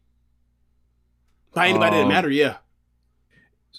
In front of Hikaru Shida, yeah, Becky Lynch, yep, Mayu Iwatani, and Suzu Suzuki. Now, when I say when did Shida win to get her second reign? When was that? When was that was Dynamite 200? It might have not been in the market period, but like what month was that? Was that August? I think so. That should have just snuck in. So it was only 2 days or whatever else. But either way, it makes no sense, man. It just doesn't. But yeah, like it's a lot of what James is saying, man. It seems like there are certain agendas by this list. They're ensuring certain people are there and represented in prime positions. And like, don't get me wrong. Like, I understand the kayfabe wise, WWE still is in AEW or 1 and 2, and everything else is a distant third or whatever else. However, the gap was so overwhelming in the level of storyline, wrestling, and activity that the actual fucking criteria that is like, it overcame it last year. So what has changed to overcome it this year? Right, you shouldn't have set the precedent last year. You fucked up. Like, there are certain years where shit just goes wrong. So, like, in the history of the PWI 500, I was talking about the men's list. Normally, in a normal year, if you're an active wrestler that's a full-timer, that's a champion, and you win the main event of WrestleMania, that's usually a golden ticket for number one in PWI 500. Right. If you're number one in PWI 500 and you didn't win the WrestleMania main event, there's some funny business going on with the person that should have actually been number one. It's either like a part-timer comes in, or they work nowhere close to a full schedule, things like that. Right. So you mentioned we had everything break wrong for the women this year, right? More than last year, right? And what happened? They said, "Never mind that. We still don't care because like last year, we don't like what happened last year." We mentioned we will not have that Japanese woman on the front of the magazine again. We will not do that. Yeah. Yeah. So King of the North says, how is Tam Nakano number 5 when she got both top belts in Stardom, wrestled in the IWGP belt at Tokyo Dome? That's kind of what we're saying. Like, Julia and Tam's case are so far ahead of anybody else in the women's wrestling world this year during this evaluation period. It makes no sense. Like, they finished 1-2 in the most prestigious women's wrestling tournament in the world. They both had awesome matches in the Sumo Hall show. They both were in the main event of the biggest drawing women's wrestling show since 2018. Their money ain't green. Money don't be green over there, James. Apparently not. It makes no sense. And on the road, like they've been awesome all year. They've been disappointed some people when they got the belts at points because they saw what their chases were, sure, whatever else. But like, what is a comparison point? Is a comparison point the high level of standard expectation you have for them because they're such great wrestlers, or is it the comparison point of what the fuck did the American woman do? Not shit. Oh, okay. There's no discussion to be had about this. There's no discussion worth having about this if you're watching all of this stuff with like open-mindedness.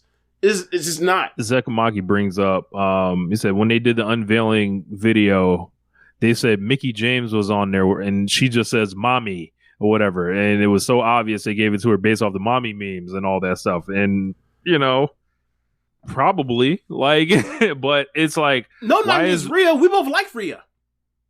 It's just that doesn't like same thing when like Bianca won it last or 2 years. Same thing when Bianca won it 2 years ago. We were like, we love Bianca. She shouldn't win this shit over Shuri. It's ridiculous. Or Utami. It's ridiculous. These are not the same level of like. If the criteria is the criteria, and you're watching this stuff honestly or whatever else, even including the gap of the kayfabery for WWE compared to anywhere else, no. Yeah, man. This ain't like some 2018 Charlotte Flair year. This ain't like some 2020 Sasha Banks, 2016 Sasha Banks year. This ain't like some 2020, 21 Io Shirai year. No. Yeah, this is a lady that is getting a lot of screen time with the male faction on Monday Night Raw, who is wrestling basically in squash matches and having bad matches with other people when they're not squashes. So like, then one great match with Charlotte. Yeah. Like, there was an error here. And people were like, so what? Do you see the screen time she gets and how big of a star she is? And I'm like, all right, man, is this like I get that. The criteria is the criteria. Like change the criteria. I won't yell at you for ignoring your own criteria. I won't criticize you for literally ignoring your own criteria. Change the criteria to most over women and most over stuff from women's wrestling involving women's wrestlers throughout the world, and the kayfabe is WWE number one, AEW number 2. Who you don't give a fuck about anything else outside of that. We'll put you wherever we put you. Look, and we saw her win that Royal Rumble that completely unimpressive Royal Rumble. Like, that's the second best accolade to her for her being number one. Yeah. She won a Rumble. She won a title match. In a great match. An overrated match, but a great match. Cool. What else you got? I think she should be like. I think she should have been number 3. Like I think you can put her anywhere in the top. So I would have put her number 3. It's fine. But anywhere number 1 from 3 to 5 number 1 is 2, fine. no, not even close. Yeah, like, and that Athena just gets a random number 6 ranking. And that's another thing. Think about how much better Athena has been in Ring of Honor than Rhea has been in the evaluation period. It's not even close. Yeah. Where did they put Willow on this thing? Number 8. That's where she should be. As someone that wasn't really a champion for long, she got that strong women's title for a short period of time. She had to get in. She dropped it quickly off to Julia. Cool. Yeah. It's it's real interesting how these things get made. Also goofy. Where they put Becky Lynch, given that she's 29, like the best women's wrestler they got in WWE this year or during this evaluation period. 29. Ridiculous. Yeah, man. I don't know, man. I don't like it. I think something stinks. Like when you start thinking about these lists. Bro, imagine doing this thing about WWE matters so much and all this kind of shit. And at the end of it, you put Rhea Ripley at number 1, but you put Becky Lynch like 20 people behind Camille. Are you fucking out of your mind? What are y'all? What is going on in this vote tabulation to make y'all do all this stuff that it's literally like makes no sense comparatively speaking in what you're in the mindset and the logic, internal logic of its own thing. It's bringing its own internal logic every 5 picks. Like exactly. It's like they need to hire someone after they finish the list to like go through it like we do. And be like, yo, do you realize you have this person in front of this person? This makes absolutely no sense. Right. So, obviously, it's not a big committee. So a lot of people are like, it's going to be a lot of like people getting non-votes or whatever else. So they drop like stones or whatever. They end up in these goofy, dopey placements. But it's like, we talked about it. This was worse than the men's version this year. And like this men's version did one of those things where like, oh yeah, we forgot it. We forgot a Japanese wrestler. We forgot to put Naito on the list. Look, and we kind of talked earlier about certain media, and it's like, I don't think you would forget, like... I don't think you would have got somebody that made a Tokyo Dome or a Tokyo Dome equivalent building and house in America. Yeah. It would never have happened. Man, so some of this stuff stinks, man, and y'all gonna figure it out. There's some stuff where I'm kind of, y'all if y'all speak rich, y'all know what I'm saying. Did they ever give out the numbers? Remember when they fucked around in 2019? They left out Kyrie. They said, "Oh yeah, it's on mission. She should have been number 9 or whatever else." Did they even give They even give them the Naito number of like, "Oh yeah, we fucked up. We should have been this number." Not that I can recall. No, not that I can recall. Trash. Yeah. This is you mentioned it earlier. I am happy to see more women getting into covering professional wrestling. Like, I think there's a lot of like new people on the scene that are worthy of like, being listened to, that do good work, that, definitely some people like, that we worked with and, and we talk to and stuff like that. But then there's like, there's other, it's not just them that's coming in. There's others that's coming in. So, and a lot of people get in these positions, and I don't want to say they don't realize the importance of like the PWI thing. We laugh at it, whatever. We're like, yeah, it's just the dopey PWI, but it stays there for history. Like people will look back on it for a couple years down the road and 10 years down the road or whatever. But it's like when we're doing these things, it's like I don't feel like putting it just strictly leaving it up to women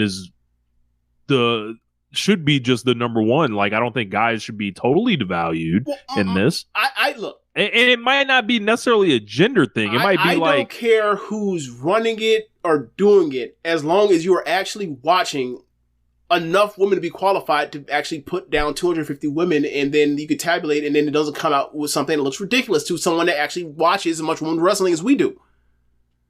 Yeah. You know what I'm saying? Like, do I want to be on this? Fuck no. I hate these kind of lists. These lists are engagement lists. Like, we're trying to give you a list to piss you off so you can call everybody that made the list, whether it's a good list or not, because you disagree. I'm a fucking moron. These lists don't help. Like, when ESPN comes out here and does the player rank thing every year, it always causes a problem. When people come out with their Madden or the 2K rankings, it always causes a fucking problem. These things are engagement bait. I don't want to partake in these. Right? Or not even gonna say it, but there are people that obviously do this and watch women's wrestling around the world. JD from Red Leaf Retrocast is someone that should be considered for this, right? Like Big Paws on the Pup that was on the thing last year, not this year, not on here, right? Scott E Wrestling that watches literally all the wrestling in the world somehow. I don't know how he fucking does it. He should be someone covering this.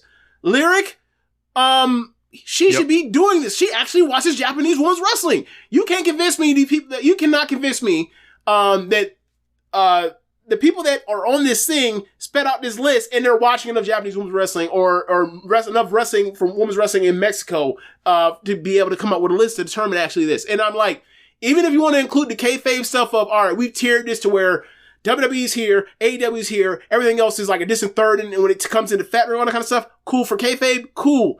Once you plug that in, your criteria is your criteria, follow your criteria, or rip it up and make new criteria, because this looks funny in the light. Yeah. When you start digging through this stuff, it's like the warts just get bigger and bigger the more you look at the list. Like I remember last year, right? Vikingo, he finished like 8. He finished top 10, right? Yeah. And then MJF, for some reason, said y'all ain't really watching AAA. Y'all are just seeing the gifs on Twitter or whatever else and losing your minds, whatever else.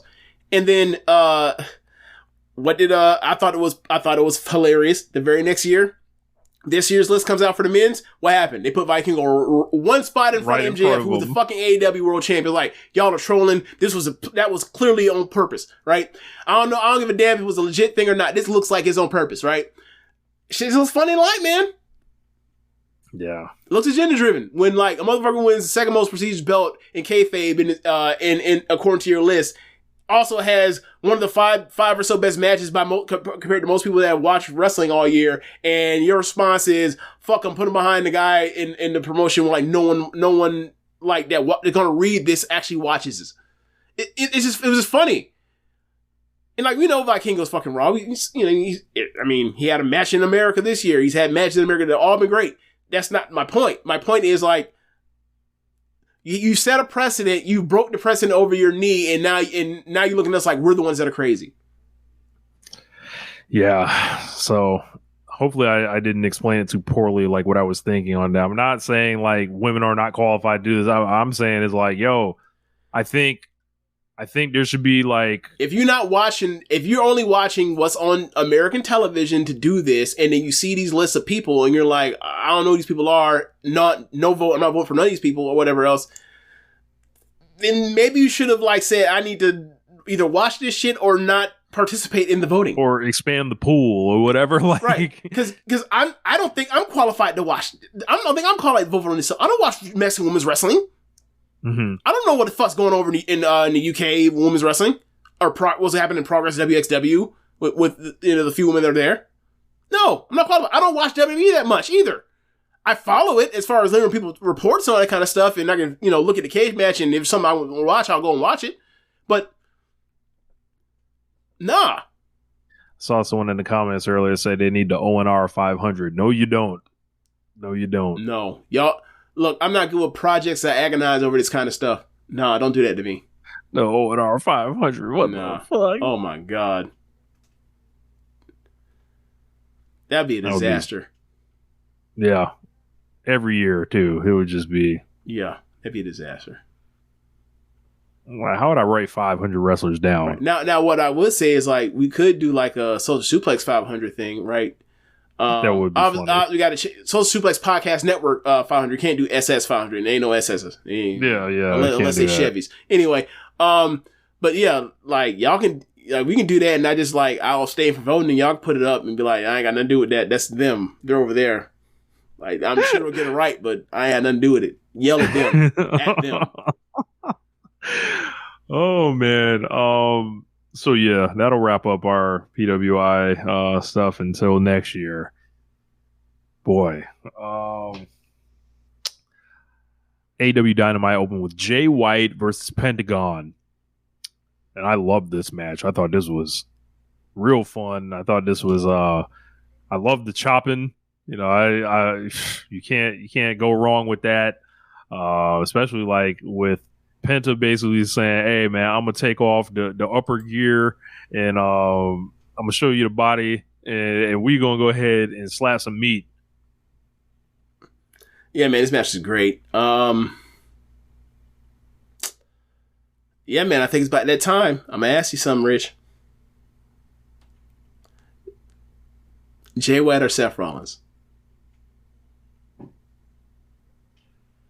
I'll say this: the best Jay White matches I've ever seen are a lot better than the best Seth Rollins. A lot better than the best Seth Rollins matches I've ever seen. I feel like I may need to phone a friend on this one, but I think I comfortably would take Jay White. I would take Jay, obviously, he's a lot younger, less mileage, or whatever else.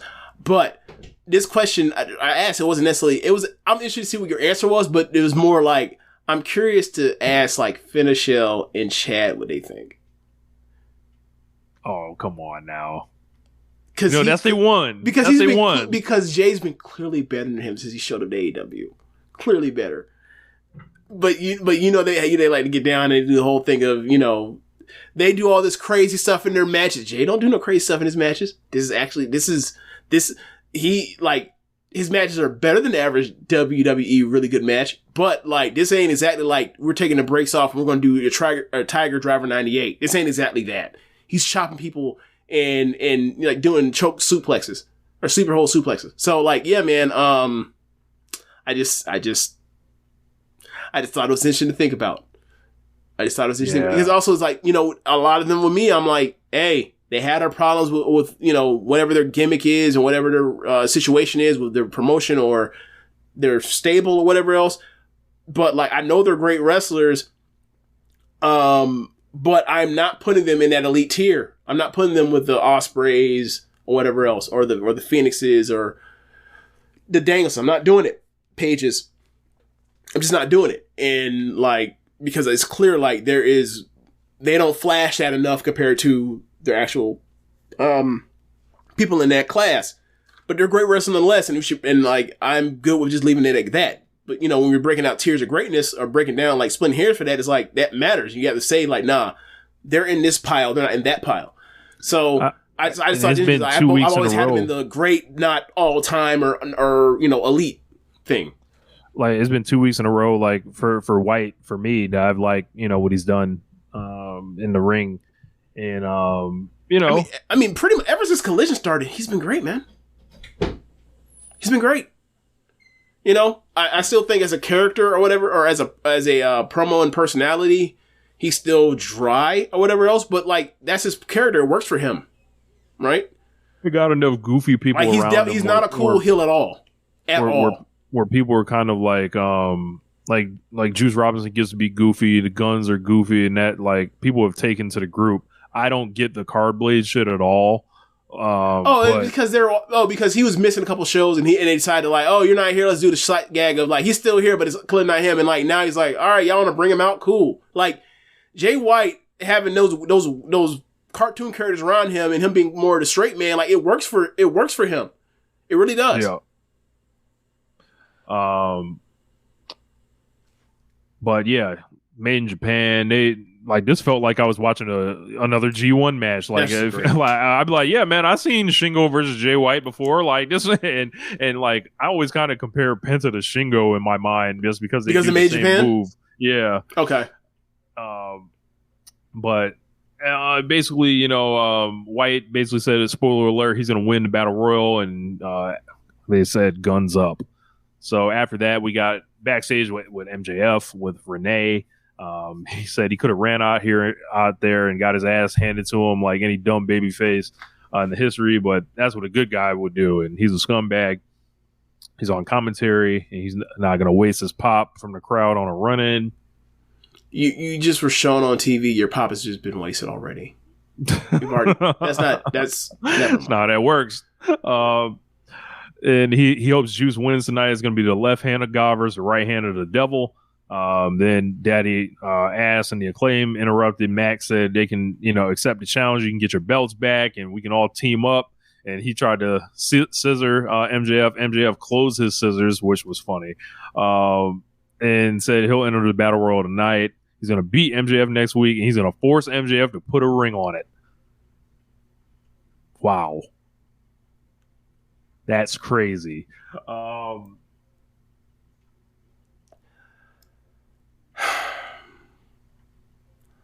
I don't think this MJF stuff gets cheered, or sorry, the Max Caster stuff gets cheered if he's doing it to a woman. I just don't. I think people are like, what are you doing? Knock it off. It's creepy. But because it's MJF, because the joke is, haha, there, or he's, and it's like, I don't understand why someone's unwanted advances are necessarily cute or funny or humorous to you. I find that to be like, knock it off. Then after that, we got a nice video package running down the history of Emi Sakura and Karu Shida. Talked about how Sakura trained her. She's got a lot of victories over her, and this is a world title eliminator match. I thought this was pretty good. This is a very good match. Serve me more of this. Yeah. I didn't like them doing the long cradle roll or whatever else, but outside of that, I really enjoyed the match. It was really good, and get it. How long do you think this title run is gonna go? She's got another defense this week against Ruby, and I don't know. I guess where I'm getting at is, given how good Shida has always been in AEW, given that she's a champion, given that right now we're eating as good as we've ever had at the championship level for AEW Women's with Stat and Athena and Shida. I better see big three on the I low. better see. That's what I'm getting at. I don't give a damn how early this ends or gets broke up or whatever else. I better see in next year's PWI Women's 250 this reflected that these women went out here and did their damn thing. Not when I better not see no. This person had one great match. I better not see no fucking Charlotte Flair on number one on this list next year. That's what I'm getting at. I'll say it straight up. Not when you have people on the list that are still bemoaning AEW for not caring about women's wrestling while they still have 3 of the top 10 in their own list. Now, not only that, they have 3 great women's champions, and they have Toni Storm as a personality that's doing very well for the company. And she's in the middle of the storyline of the dissension between her and Saraya and the rest of the Outcast. So it's they're doing more storyline stuff. They're just not getting credit because they were shit for so long. But it seems to have turned around. I don't know how long it'll take for the rest of the world to look up and be like, oh, it's turned around, but it has. Nah. They hit each other hard in this, and that's half the battle for me. So yep. Can you make your wrestling look convincingly painful? People are out here putting paws on each other. Oh, they did that? So up next, we got Renee Paquette. She was sitting backstage with Adam Copeland. They were sitting on what looked to be like trash. They were sitting on boxes or some shit backstage. He said things haven't been going smoothly since showing up in AEW. He doesn't understand why. His whole reason was he wanted to end his career team with Christian, who seemed on board, but when it got closer, Christian Cage didn't really want to do that. Copeland then talked about their 40-year friendship again and how they became best friends off of pro wrestling. They talked about how they wrote essays to try to win free wrestling training, which Copeland did, and Cage didn't win. And He got the job before Cage did, and he was, doing the thing that they say you shouldn't do, which is, hey, check my friend out and all this other stuff. And it's always been Adam and J or E and C. Renee basically asks, is this jealousy from Christian at this stage in their careers? Cope said it is. He doesn't even want to take the TNT title from him or a spotlight. He doesn't even want to fight this guy. All clearly lies. But she basically asks, what does he want in AEW? He says this is a lame answer, but he doesn't know. He just knows when Luchasaurus and Wayne turn on Cage, he'll be there to pick him up. I think this went really long. I knew a lot of this stuff already because, of course, like the Edge stories have been told. Like it's not a ton of new ground we're covering. I know you were trained by Sweet Daddy Siki, and I know the story. So, I thought him saying that he doesn't know why he's here now. I think that was actually a good kind of logical story. If your initial plan blew up, like you're just like, right. Well, what do? I don't get it. Right. I think that part was good. That's true, except for like his first like promo before Christian told him to go fuck himself. He said, I want to wrestle, the top of the company, and I want to wrestle for the belt, and world got a pop for that. And I was like, I like the part where he's mentioning he's supposed to get that part or whatever, but like, I guess it's supposed to be like, well, I guess since I can't do plan A, I guess I'll go to plan B, and now just put me in the title scene, because I would hate that. I would absolutely hate that. He already said he don't want the TNT title. What other belts is left? You're like, you look around and be like, hey, Cope, you might need to just take your ass home then. And it ain't work. He don't want you. I guess time to just take it home.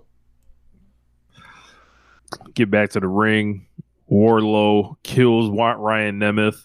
Yes. After the first powerbomb, they stopped the match. I'm like, all right, man, y'all going crazy. I thought that by that point that he was gonna get him one, because like they called the match off and he's gonna go and do it again because he's so pissed. And I thought, like, is Nick Nemeth about to come and save his brother? That's what I was like. Wait, what's this? Part of me, look, I could see it. I could see that. But after that, Shivani asked what Wardlow's deal was, and then he held up his wrist tape, and it had MJF written on it. Yes. And this is like the first, or excuse me, it's like the second person that's decided, we want this smoke with MJF now. Too many wrestlers have been ignoring this belt for too long. Multiple pay-per-views. The whole goofy Adam Cole, the whole NXT verse thing engulfed the AEW World Title for so long. Is like, oh yeah, there are people that actually, the whole purpose of pro wrestling to even have that belt is like, people want to prove they're the best, and to be the best, you got to chase after, the trinket, the MacGuffin. That was lost on us for a while. Yeah. So Wardlow leaves. Don't you notice how the show has been a lot better ever since like we've gotten back to the fundamentals of pro wrestling? Amazing. Have you noticed that? It's crazy. Kenny Omega's backstage with Renee. Said his win-loss record has been quite putrid lately, and thanks Kyle Fletcher for challenging him. He's going to get that right, and he's going to show everybody who he is. I said once he beats Fletcher and dispatches of the Don Callis family, maybe it's time for the Kenny Omega of old to challenge for the AEW World Title. Oh, yeah. Wardlow knocked down Tony Schiavone. Yes, to get there. That should be noted. Yes. Because the crowd was kind of excited to be like, oh, we want to actually see the MJF versus Wardlow match as opposed to that bullshit squash. Yep. He said maybe it's time for the Kenny Omega of old to challenge for the AEW World Title. My ears perked up immediately.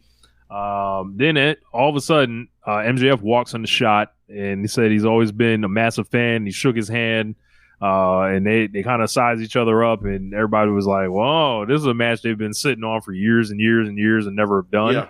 Because Whispers, it's rare that MJF ever comes either cross paths with the Elite. It's interesting. It's almost as if like it was on purpose. It's like the MJF and Cody versus like don't interact with the Elite world. He whispers 13 days, bitch, and from that point it was 13 days until MJF passed Kenny Omega's record holding the belt. Gotta say, when Kenny Omega like set that record, it didn't feel nearly as long as his MJF right now. Yeah. like I was still ready for Kenny to keep holding that bitch. Remember we taught ourselves like, hey, bro, can Omega just like beat can he beat Hangman one more time and have Hangman come back a third time and win it then? Remember we taught ourselves that for like a week? That was dumb, but like that's how good Kenny Omega was as champion. He really was. And they're both advertised for Collision on the 28th, I believe. Okay. And it's like, are they going to do just this shock match? Like, are they going to announce that out of nowhere? Like, do it that night? I would love it because it furthers my agenda of like, hey, Kenny Omega and John Moxley want showing up to Saturdays. Now they all in these Saturdays. The Elite 2. It's amazing. Like one person leaves and all of a sudden everybody else wants to show up to work. I would say just throwing away. I don't know. There's two sides to look at this. One, we avoid the possible feud of like them dueling on the mic for weeks and weeks. Right. Of MJF like saying God knows what. Right. And Kenny Omega don't want to do the mic talk stuff anyway. So just the good part is just, just fast forward it, get straight to the match. Right. And then MJF will win and whatever. Like, which, if he probably should have dropped that bitch, but, if it was up to Kenny Omega or the Elite, they would just, like, send out press releases to the public, and it would just be, like, 2 words, run it, ! They would do it like Michael Jordan, I'm back. When he came back the first time, be like, run it. Like, I'm not here to talk on the mic and get into the oohs and ahs and the wire eyes characters. We're coming to this point and why we have similarity and differences, why we want the same things. Just run it. They don't want to hit anyone with a car. They don't want to spill coffee on someone. They don't want to fight each other over a shampoo commercial. So interested in seeing that match. So from there, they don't want to fight over who's the face of the company. Right. I fucking hate those. We can get another. This is another horrible Roderick Strong video. I missed this one. I don't know what happened, but I missed it. Put him in a coffin worthy. I paid zero attention. And just like look up and I see like peanut butter and jelly sandwiches and shit. And I'm like, all right, man, who's green lighting this? Like, were these all pre-taped? Like, and they're just like playing them a week at a time or whatever. Like, how fast is it before we can like blow through these shits and then pretend this shit never happened? Like, I don't know. Adam Cole did have surgery on the 12th or whatever. So hope he's recovering fine, but take your time. Make sure you're 150% ready to go when you come back. The one thing I'll say is like the good part about the injury thing is like he's off TV, so like when he comes back, they can just immediately get to it. They ain't gotta come back and then like him and them be friends for like 2 more months, and then all of a sudden the turn happens. He comes back. That turns happening like the first 2 weeks. He comes back and just get to it, and it's off our TV. We ain't gotta worry about it. Out of mind, aside from the Roger Strong shit. Then we got Don Callis coming out with Kenosuke Takeshita, Powerhouse Hobbs. Callis said last week someone did the unthinkable. They destroyed and demolished Chris Jericho. Hobbs gets on the mic. He said February 22nd, 1998 was going to be the greatest day of his life when he was supposed to meet his hero, Chris Jericho. Hobbs' grandmother got him a front row ticket. And what year Jericho was this? 1998. This is right. I actually know this show that he's talking about. Mm-hmm. It was a Super Brawl, I believe. Is it a Cow Palace show? Mm-hmm. Okay. And Jericho told her to shut up and for young Hobbs to sit down. Hobbs swore that day that he got to look Jericho in his eyes, going to hurt him over and over, and he did that by hitting his spine busters and all that. I was like, I heard this and I just started cracking up laughing for a million reasons. Like, fake, one, it's fake retcon and shit. Yeah. Like fake origin story shit, villain origin story. The thing that I enjoyed about it was like the idea that Powerhouse Hobbs is a huge wrestling fan and his hero was Chris Jericho and not Booker T. the fuck out of here. I don't believe you, lying ass. Look, I like Jericho too then, but I don't know. Call me skeptical on that one. I'm very, very skeptical. Yes. But this one of the edge stories. Like, yeah, man, you done been in the company with this man for years and years at this point. This is the first time you got a chance. Okay. Like, you've been walking around. You was walking around all the vignettes talking about the Book of Hobbs. You ain't never once mentioned Chris Jericho. Yeah, he's walking through the mean ass towns or whatever else. He was like, and this all started because this motherfucking Chris Jericho, he ruined my life. He set off a chain of events that ruined my life. I love it. So Callis said that people always told Hobbs to bottle up the anger, but in the Don Callis family, he allows guys to be killing machines. So Hobbs is going to be unleashed on AEW. Callis said they won every match as a family except for when Sammy Guevara got concussed. So he had to get a scab, and that failed Kyle Fletcher. Started shit-talking Fletcher a little bit. Yes. Fletcher came out, tried to get in Don's face. Hobbs shoved him off. Fletcher said he took, the match as a favor for Callis, but maybe he was the weakest link in the match. But tonight he's going to prove to everyone, including Callis, he doesn't need anyone's help to beat Kenny Omega.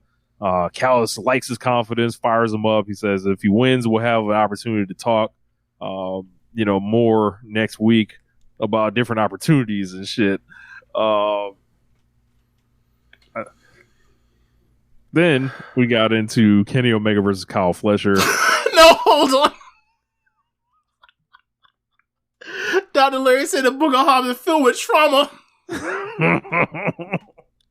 Why the Book of Hobbs sounds like the green room at an NFL first round the draft? You know, have them sad ass stories every single year. Damn. No, then my sister died and this person's mom or this person's dad was in prison when he was born, and it's still there. Look, he was born in a jail cell. The house burned down. The entire family died except him. All 10 members. Wait. Did you just do the Tupac story just then? That slipped on my mind for a half a second. He just gave them the Tupac origin Bay Area. Story. Bay Area. Oh my God. We got Kenny Omega versus Kyle Fletcher, and this was excellent. This was just like after the combo of Kenny Omega saying he wants to be the AEW World Champion, and then coming out here and doing this, I'm like, who am I to disagree? Let's get it popping. Yeah, man, I'm ready. It's not gonna happen, but it should. It's time. Enough of the nonsense. Enough of the goofiness. I appreciate that. I appreciate that MJF has gotten his act together to get in the ring. Like, it's funny. Like, people love MJF and say he's the real wrestler. He's the one that's actually doing the real wrestling stuff. Meanwhile, like, it's MJF that is now getting more serious who wrestle the fucking DDT guy. I find that quite interesting. Amazing. I find it quite interesting. I don't recall, Kenny Omega on AEW television, doing the dance-sing combination shit with Chris Jericho. I don't recall that. I don't recall him handing out Chris Jericho and, his friends with the Inner Circle, and they're doing basically their knockoff version of The Hangover. I don't recall that. Now, don't get fucked up. I did see Kenny Omega at the start of this fucking promotion on television pretend like he couldn't lift 55 fucking pounds on a bench press. I didn't forget that. Kenny Omega had some goofy shit, but like, he's been far more serious over the 4 years of AEW television than MJF ever has been in totality. And he'll always get from the detractors that like, he's not the real wrestler. That fucking guy is the dancer, singer, talker.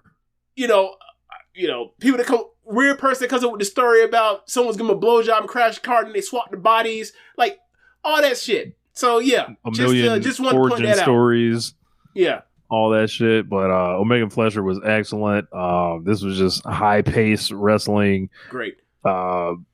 Fletcher took that last V trigger. That shit was sensational. And then he flip bump for. Oh my god, yes, bro. Because they both run off the ropes and miss each other. Yes, that was they was running like Forrest Gump.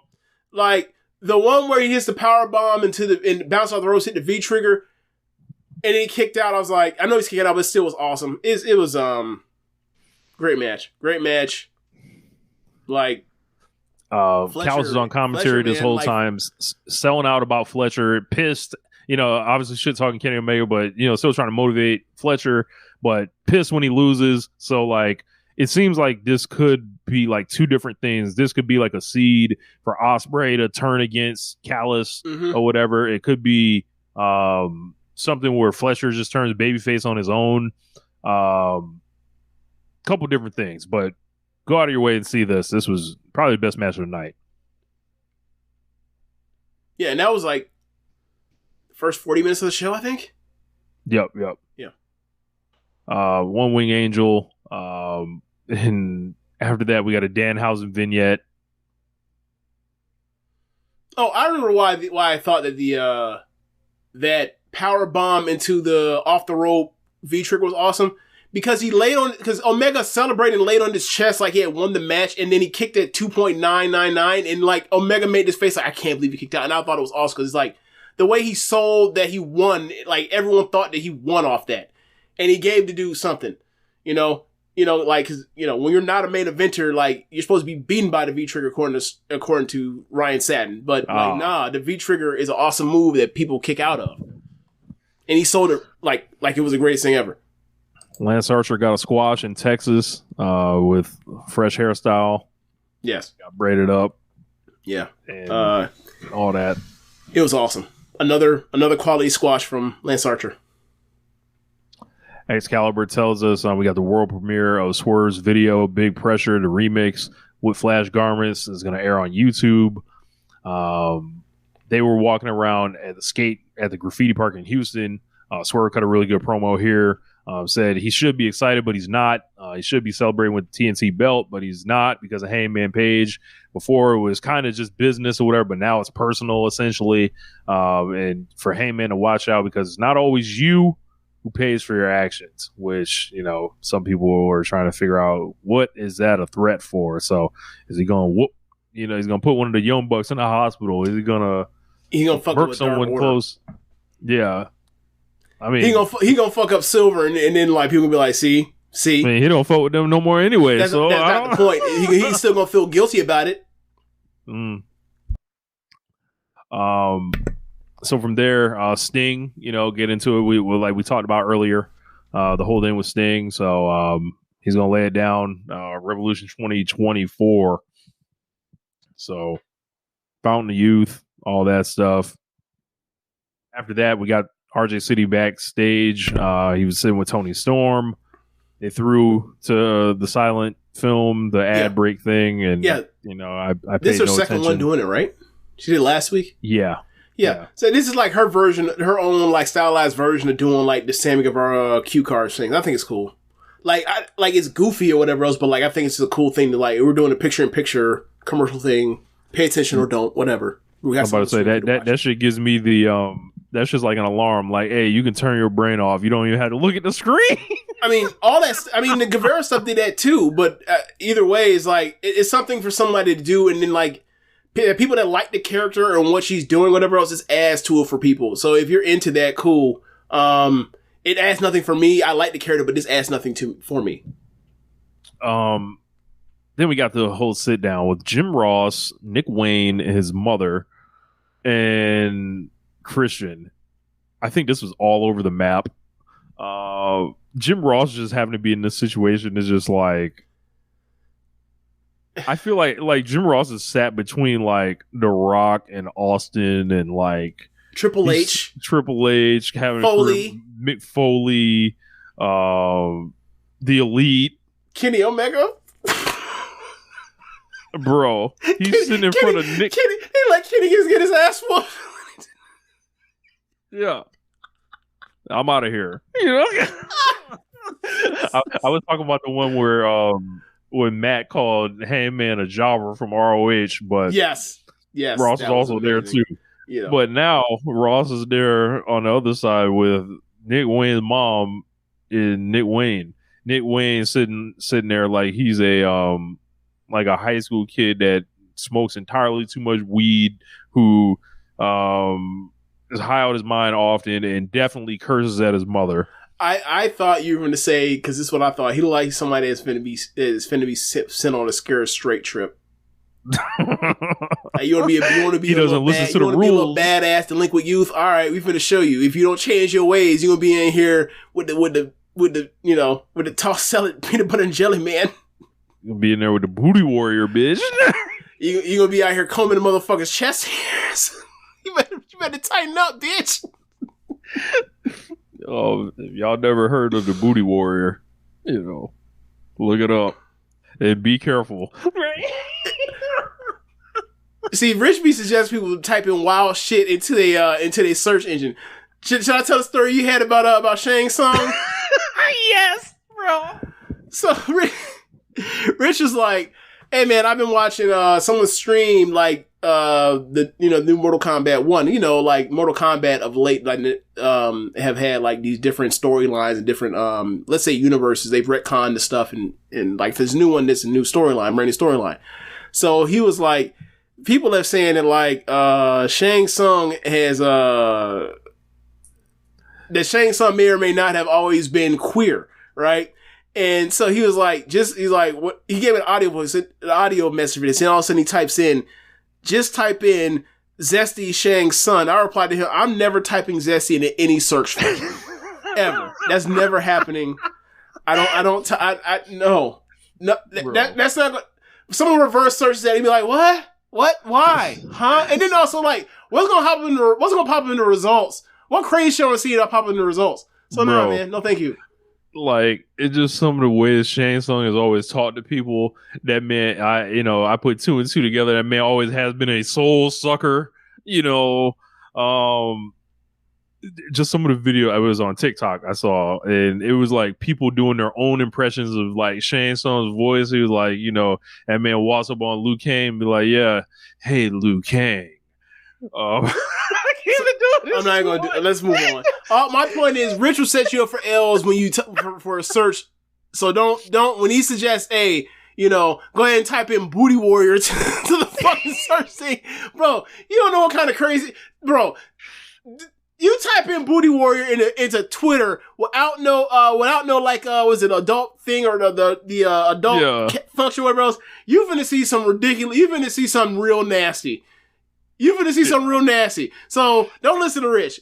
Yeah. Or at least like keep Rich's like recommendations for searches at a distance. Don't just be like, hey, I'm definitely gonna do this, because your search function and the results gonna be crazy. But for real, type in that Zesty Shang Tsung and see what I'm talking about. Oh my god. I'm sorry. But look at the comments. Look at the comments. Oh my god. I don't know what to do with that, man. Doc Lariat, one of a kind. I'm not repeating it. You repeat it. This is your segment. You repeat it. From listener Doc Lariat, he says, booty is more important than water. That's right. Booty, more important than water. Nick Wayne's mom says she can't understand how... He's going to move on and go back to the... You can't move on. You can just shake that off. Let's try. Go ahead. Gotta, just keep it going, move the game forward. Said she can't understand how Nick can do what he did to Darby when he's been a brother to Nick. All the things Christian Cage said about his father and her, this isn't the way. Nick basically explodes, tells her to shut up, mom, and it's a lot. And JR says, hey, calm down, because Jim is looking at Mrs. Wayne, and Jim got his own thoughts, I imagine. The cowboy hat emoji. Oh yeah. He said, it's time to prove himself and why he's here, and his new father figure, Christian Cage, is a better father than his real dad ever was. Christian then like appears out of nowhere. I don't see him come through a door or anything. He just emerges out of crack smoke. He just appears from stage left. Yeah. And he asks, is his son ready to come home? And Nick called his mother a terrible mother, and she slapped him in the face. And Nick says she's dead to him. She did the soap opera shit. You slap your child, and then you immediately go, "Oh my God, what have I done?" So shit you should have been doing like 15 years ago. You should have been whooping his ass. Yo, he would be acting cute when we talking to you crazy like this in public. He said, "Shut up, mom," to you on camera. You know what had to happen in order for me to say "shut up, mom" to my mom on camera? Obviously, I'm a different age. Let's go back to when I was that age. You know what had to happen, bro? This is GTBW right here. Brother, GTBW. Brother, I grew up with a stepfather that would have shot me. So I don't know. I don't know how y'all get off. Think you can say this kind of stuff to people that brought you to this world. Y'all out your damn mind. Look, Jenna Rivera would have not had. Nah, man. Like the Boyd Miller Bellamy alliance that's not something that was ever even a thought. Not ever even a thought. Christian said Nick's mom should have picked up the phone. Him and Nick walked out the door, and then we heard the scuffle. Darby was on the other side, fucking up Nick and Christian. And then, Luchasaurus appeared, and then Sting showed up, swept the leg from Cage, dropped Luchasaurus. Nick Wayne got his tooth busted. They brawled out to the arena. Was that real? Bleeding. Yes. Oh, wow. That sucks. He chipped the tooth, whatever, and he was bleeding and all that shit. And Sting and Darby stood tall, essentially, and Cage held up Nick with Luchasaurus on the stage. So this thing continues. Then we got the Dynamite Diamond Battle Royal, and I was bored out my mind during this thing. This was like we've seen some great battles in Battle Royals in AEW. This was not one of them. This is one of those we don't really care about what's on the main event.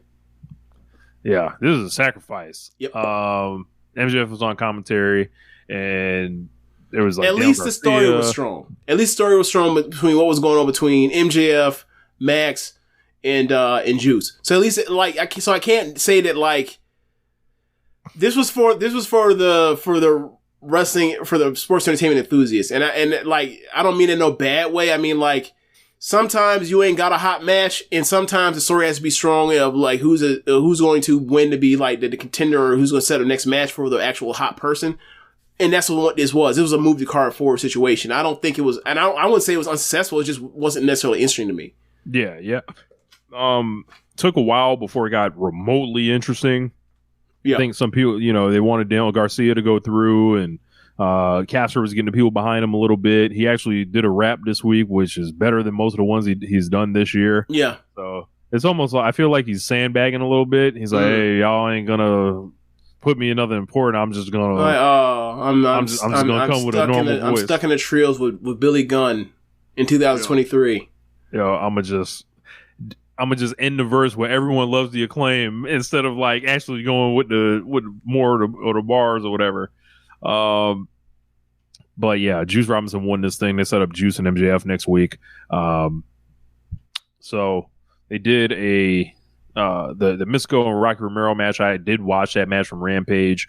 Thought it was excellent, and it was really a testament. Is I think with Rocky Romero coming out, it was like this guy's had a hell of a few years, like being this liaison, and then going to Mexico, getting this feud with Mystico that has heated up Mexico there, and getting it over here in AEW on Rampage, and they sold some tickets off this thing. It was a nice match. They went 2 out of 3 falls on it, and I would probably go like 4 stars on it. Okay. I think Mystico was very over, and really, he wasn't just another luchador in a mask. No. Oh. As a matter of fact, he wasn't. When he got in and he started doing his stuff, the crowd got louder for him. It was kind of amazing how it worked. Actually, I want to know what the official scoreboard is for when like they bring somebody in then it becomes a point of discussion for whether or not this person is going to matter, and then like the rating or the attendance proves that it was a success, and then they also have like a quality match as well. I want to know what the rating is for this. Like, they never learn. They never learn. They never learn. Like, they just like, you didn't learn this from fucking Vikingo earlier in the year, man. And this one is actually like more obvious, really, because like Mystico comes in. And sells the tickets. Having worked in America before, right? Sells the tickets. Has his own kind of match, like where he's the A side coming into this thing. Has a great year going, like where he's like the top star or whatever. Like, and Vikingo's like, he's a star in AAA like that. But I think when you compare Vikingo coming in to Mystico coming in, like, I feel like more people know who Mystico is. Absolutely. You don't even have to know which Mystico it is. If you've seen that match and you watched pro wrestling a decade ago, you remember Sin Cara. Right. Not to say that like you were enamored with him or whatever else, but there was a fascination, especially early on when he's doing the crazy shit, and like they were really gonna strap the rocket to him. So like, bro, that first Sin Cara match when he did that shit where he jumped off Buddy's chest, yes, and I had never seen that shit in my life. Same. So like, I can imagine like if there is a timeline where that guy goes to the fucking moon. Like, if they don't resent him carrying himself like a star, and also not trying like crazy, or not even no matter try, like being Mexican, so therefore like why does he have the accent? Yeah, like people too. Like, so the funny thing is like when people talk about like the WWE thing of like they didn't bother to speak, they didn't bother to learn the language well enough. It's like, bro, you know how many? All right, where's Angel Garza then? Oh, back in NXT, fuck you, right? What is Santos Escobar doing right now? Oh, LWO stuff. Even though he speaks good ass English, oh fuck you. So like when they do that whole thing, is like, okay, cool. Vince don't even like people to have accents. Why do you think it took him so long to figure out that Becky Lynch was his top woman star at that time? Why do you think it's this struggle with McIntyre? Yep. And back to Sin Cara, there are a few places I think less stylistically built than 2011 WWE for what Sin Cara was bringing to, or Mystico was bringing to them then. Yeah. Like, they had to roll out like Chavo Guerrero to work with him. Yeah. They had to book like Primo to work with him when they didn't book those guys at all. Like, they had like no one else on the roster for him to wrestle until he became like Alberto Del Rio's personal jobber after that. Like, he shows up a couple years later. I think there's some more people that know how to work with him there. Yep. So, but yeah, and also there's not a bunch of people telling him that like that's not how you do it. Like, it's the, hey man, do what you do. Also, they don't turn the lights down and on his match or whatever, so where he's in the dark. That as well, yes. But I did not see Collision. There was a Andrade and Danielson match. I heard that was getting some good reviews on it. Yeah, I don't have anything else. Yeah, I'm out too. I guess next week we'll catch up on some of the Stardom Tag League stuff and we'll go through that stuff. But yeah, that's the end of the show. Thanks for listening, y'all. Be sure to raise over. One more thing, James.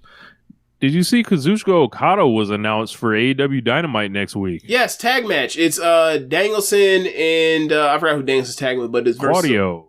Yeah, and Claudio versus Okada and who's Okada? Is it Kingston? OC. Oh, Orange Cassidy. Yeah, that is a Rocky Romero special, of course. Because Chaos West. When it comes to best friends. So yeah.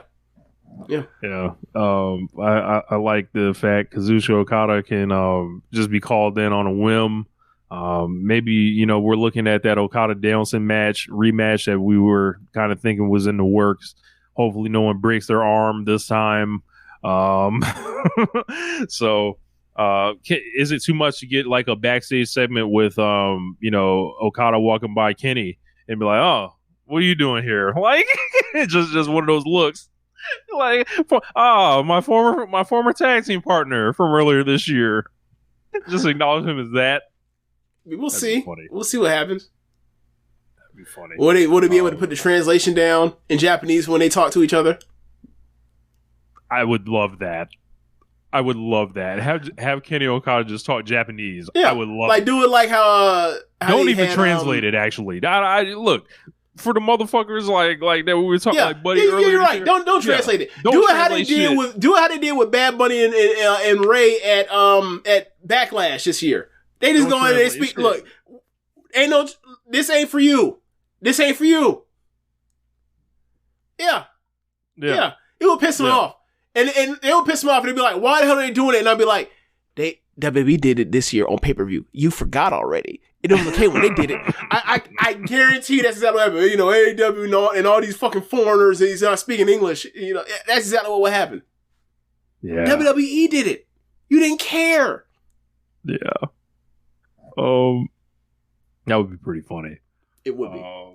You notice they didn't ask for Sonata. Do I need to clip the Ray and Bad Bunny? I need to get that just had that ready. Yeah, just in case. Had that ready, just in case somebody hears this show. Apparently, you got to get to these likes quick. Yeah. Yeah, man. I think it would be really interesting. It ain't like they call Sonata to come tag with Orange Cassidy.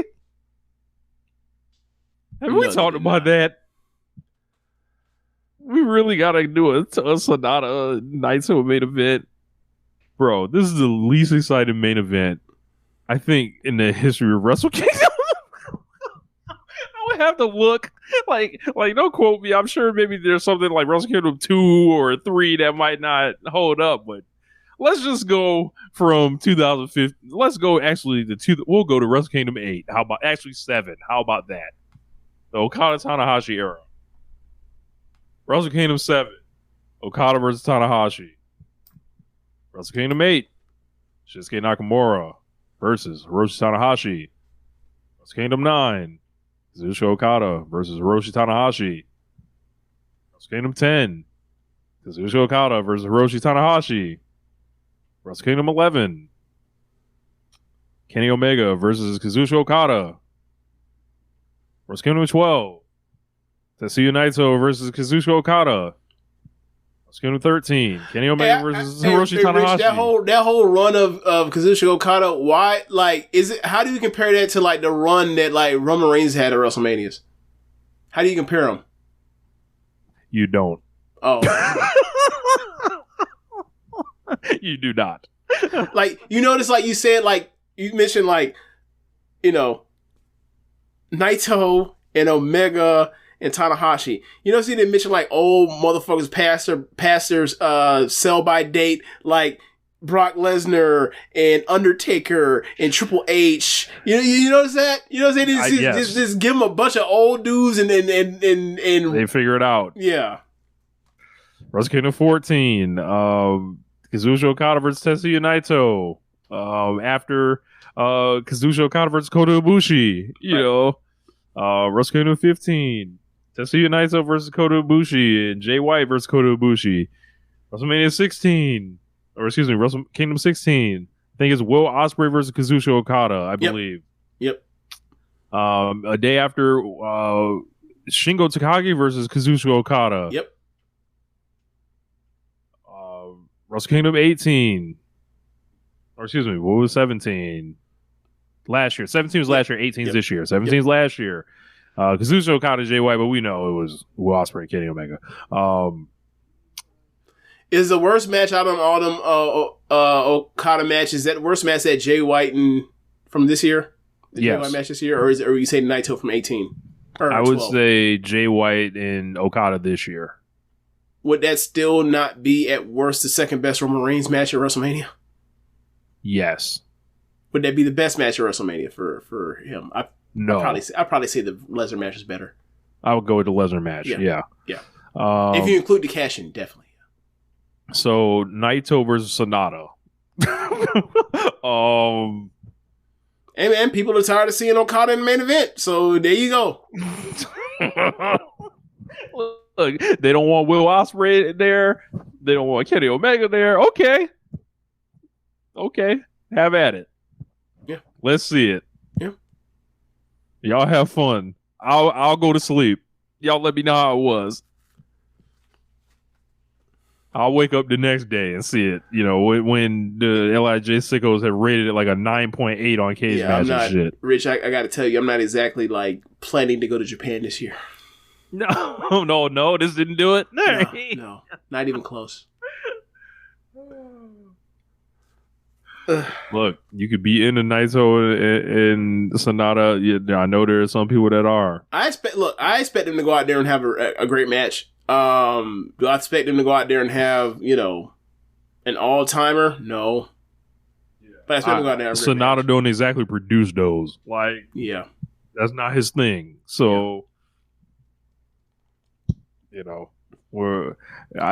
will say this: it is refreshing. We'll get to a big match in the Tokyo Dome or from New Japan Pro Wrestling and Sony New Japan Pro Wrestling, where like the match ain't no classic, and like there's nobody that's blaming Tetsuya Naito.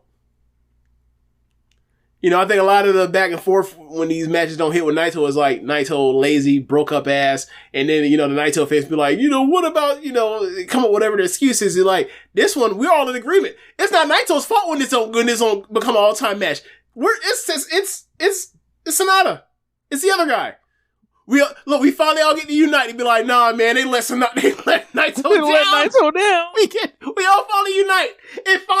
What a convergence of events. It took us a long time. We finally all here. We all together now. They have united the fandoms of Kazuchika Okada, Kenny Omega, and Tetsuya Naito all behind Tetsuya Naito at last. Unbelievable. Yeah. Gato, you sick genius. Yeah. I mean, he also fucked up two other promotions to do it, but whatever. In his run to get to this brilliant idea. Oh my god. Yeah. Have fun. Shout out to Keepin It Strong Style. They're gonna try to talk y'all into it somehow. So or not. Have I don't they know. Talked themselves into it? I don't know. We're gonna see. So Are they gonna I think they've been out. They've been out on Sonata for a while. So are they gonna allow us, either one of us, on Keepin It Strong Style within the next 5 months? I don't know, man. They would be like, nah, you can't come on. I didn't even ask. Look, James, we ain't even have you on. I didn't ask. Just letting you know, we ain't tolerating your bullshit. We not putting up with it. You oranges. I'll go back when Kenny goes back. How about that? Oh man.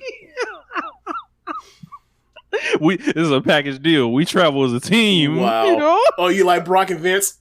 Yeah. He go, I go. Oh my god. But that'll wrap it up. All right. That's in the show, y'all. Thanks for listening. If you are watching from the stream, you can go to our red circle that is going to be in the show notes of the podcast. But also be sure to listen to Bless us. Sorry? I said bless us. Yes, bless us. But also, besides One Share Radio on Social Suplex Podcast Network, you can also listen to Keepin It Strong Style, All Things Elite, and Imp's WWE Adventure. Thanks for listening, y'all. Later. CM Punk going to Impact Wrestling would be fucking hilarious. TNA. You're right.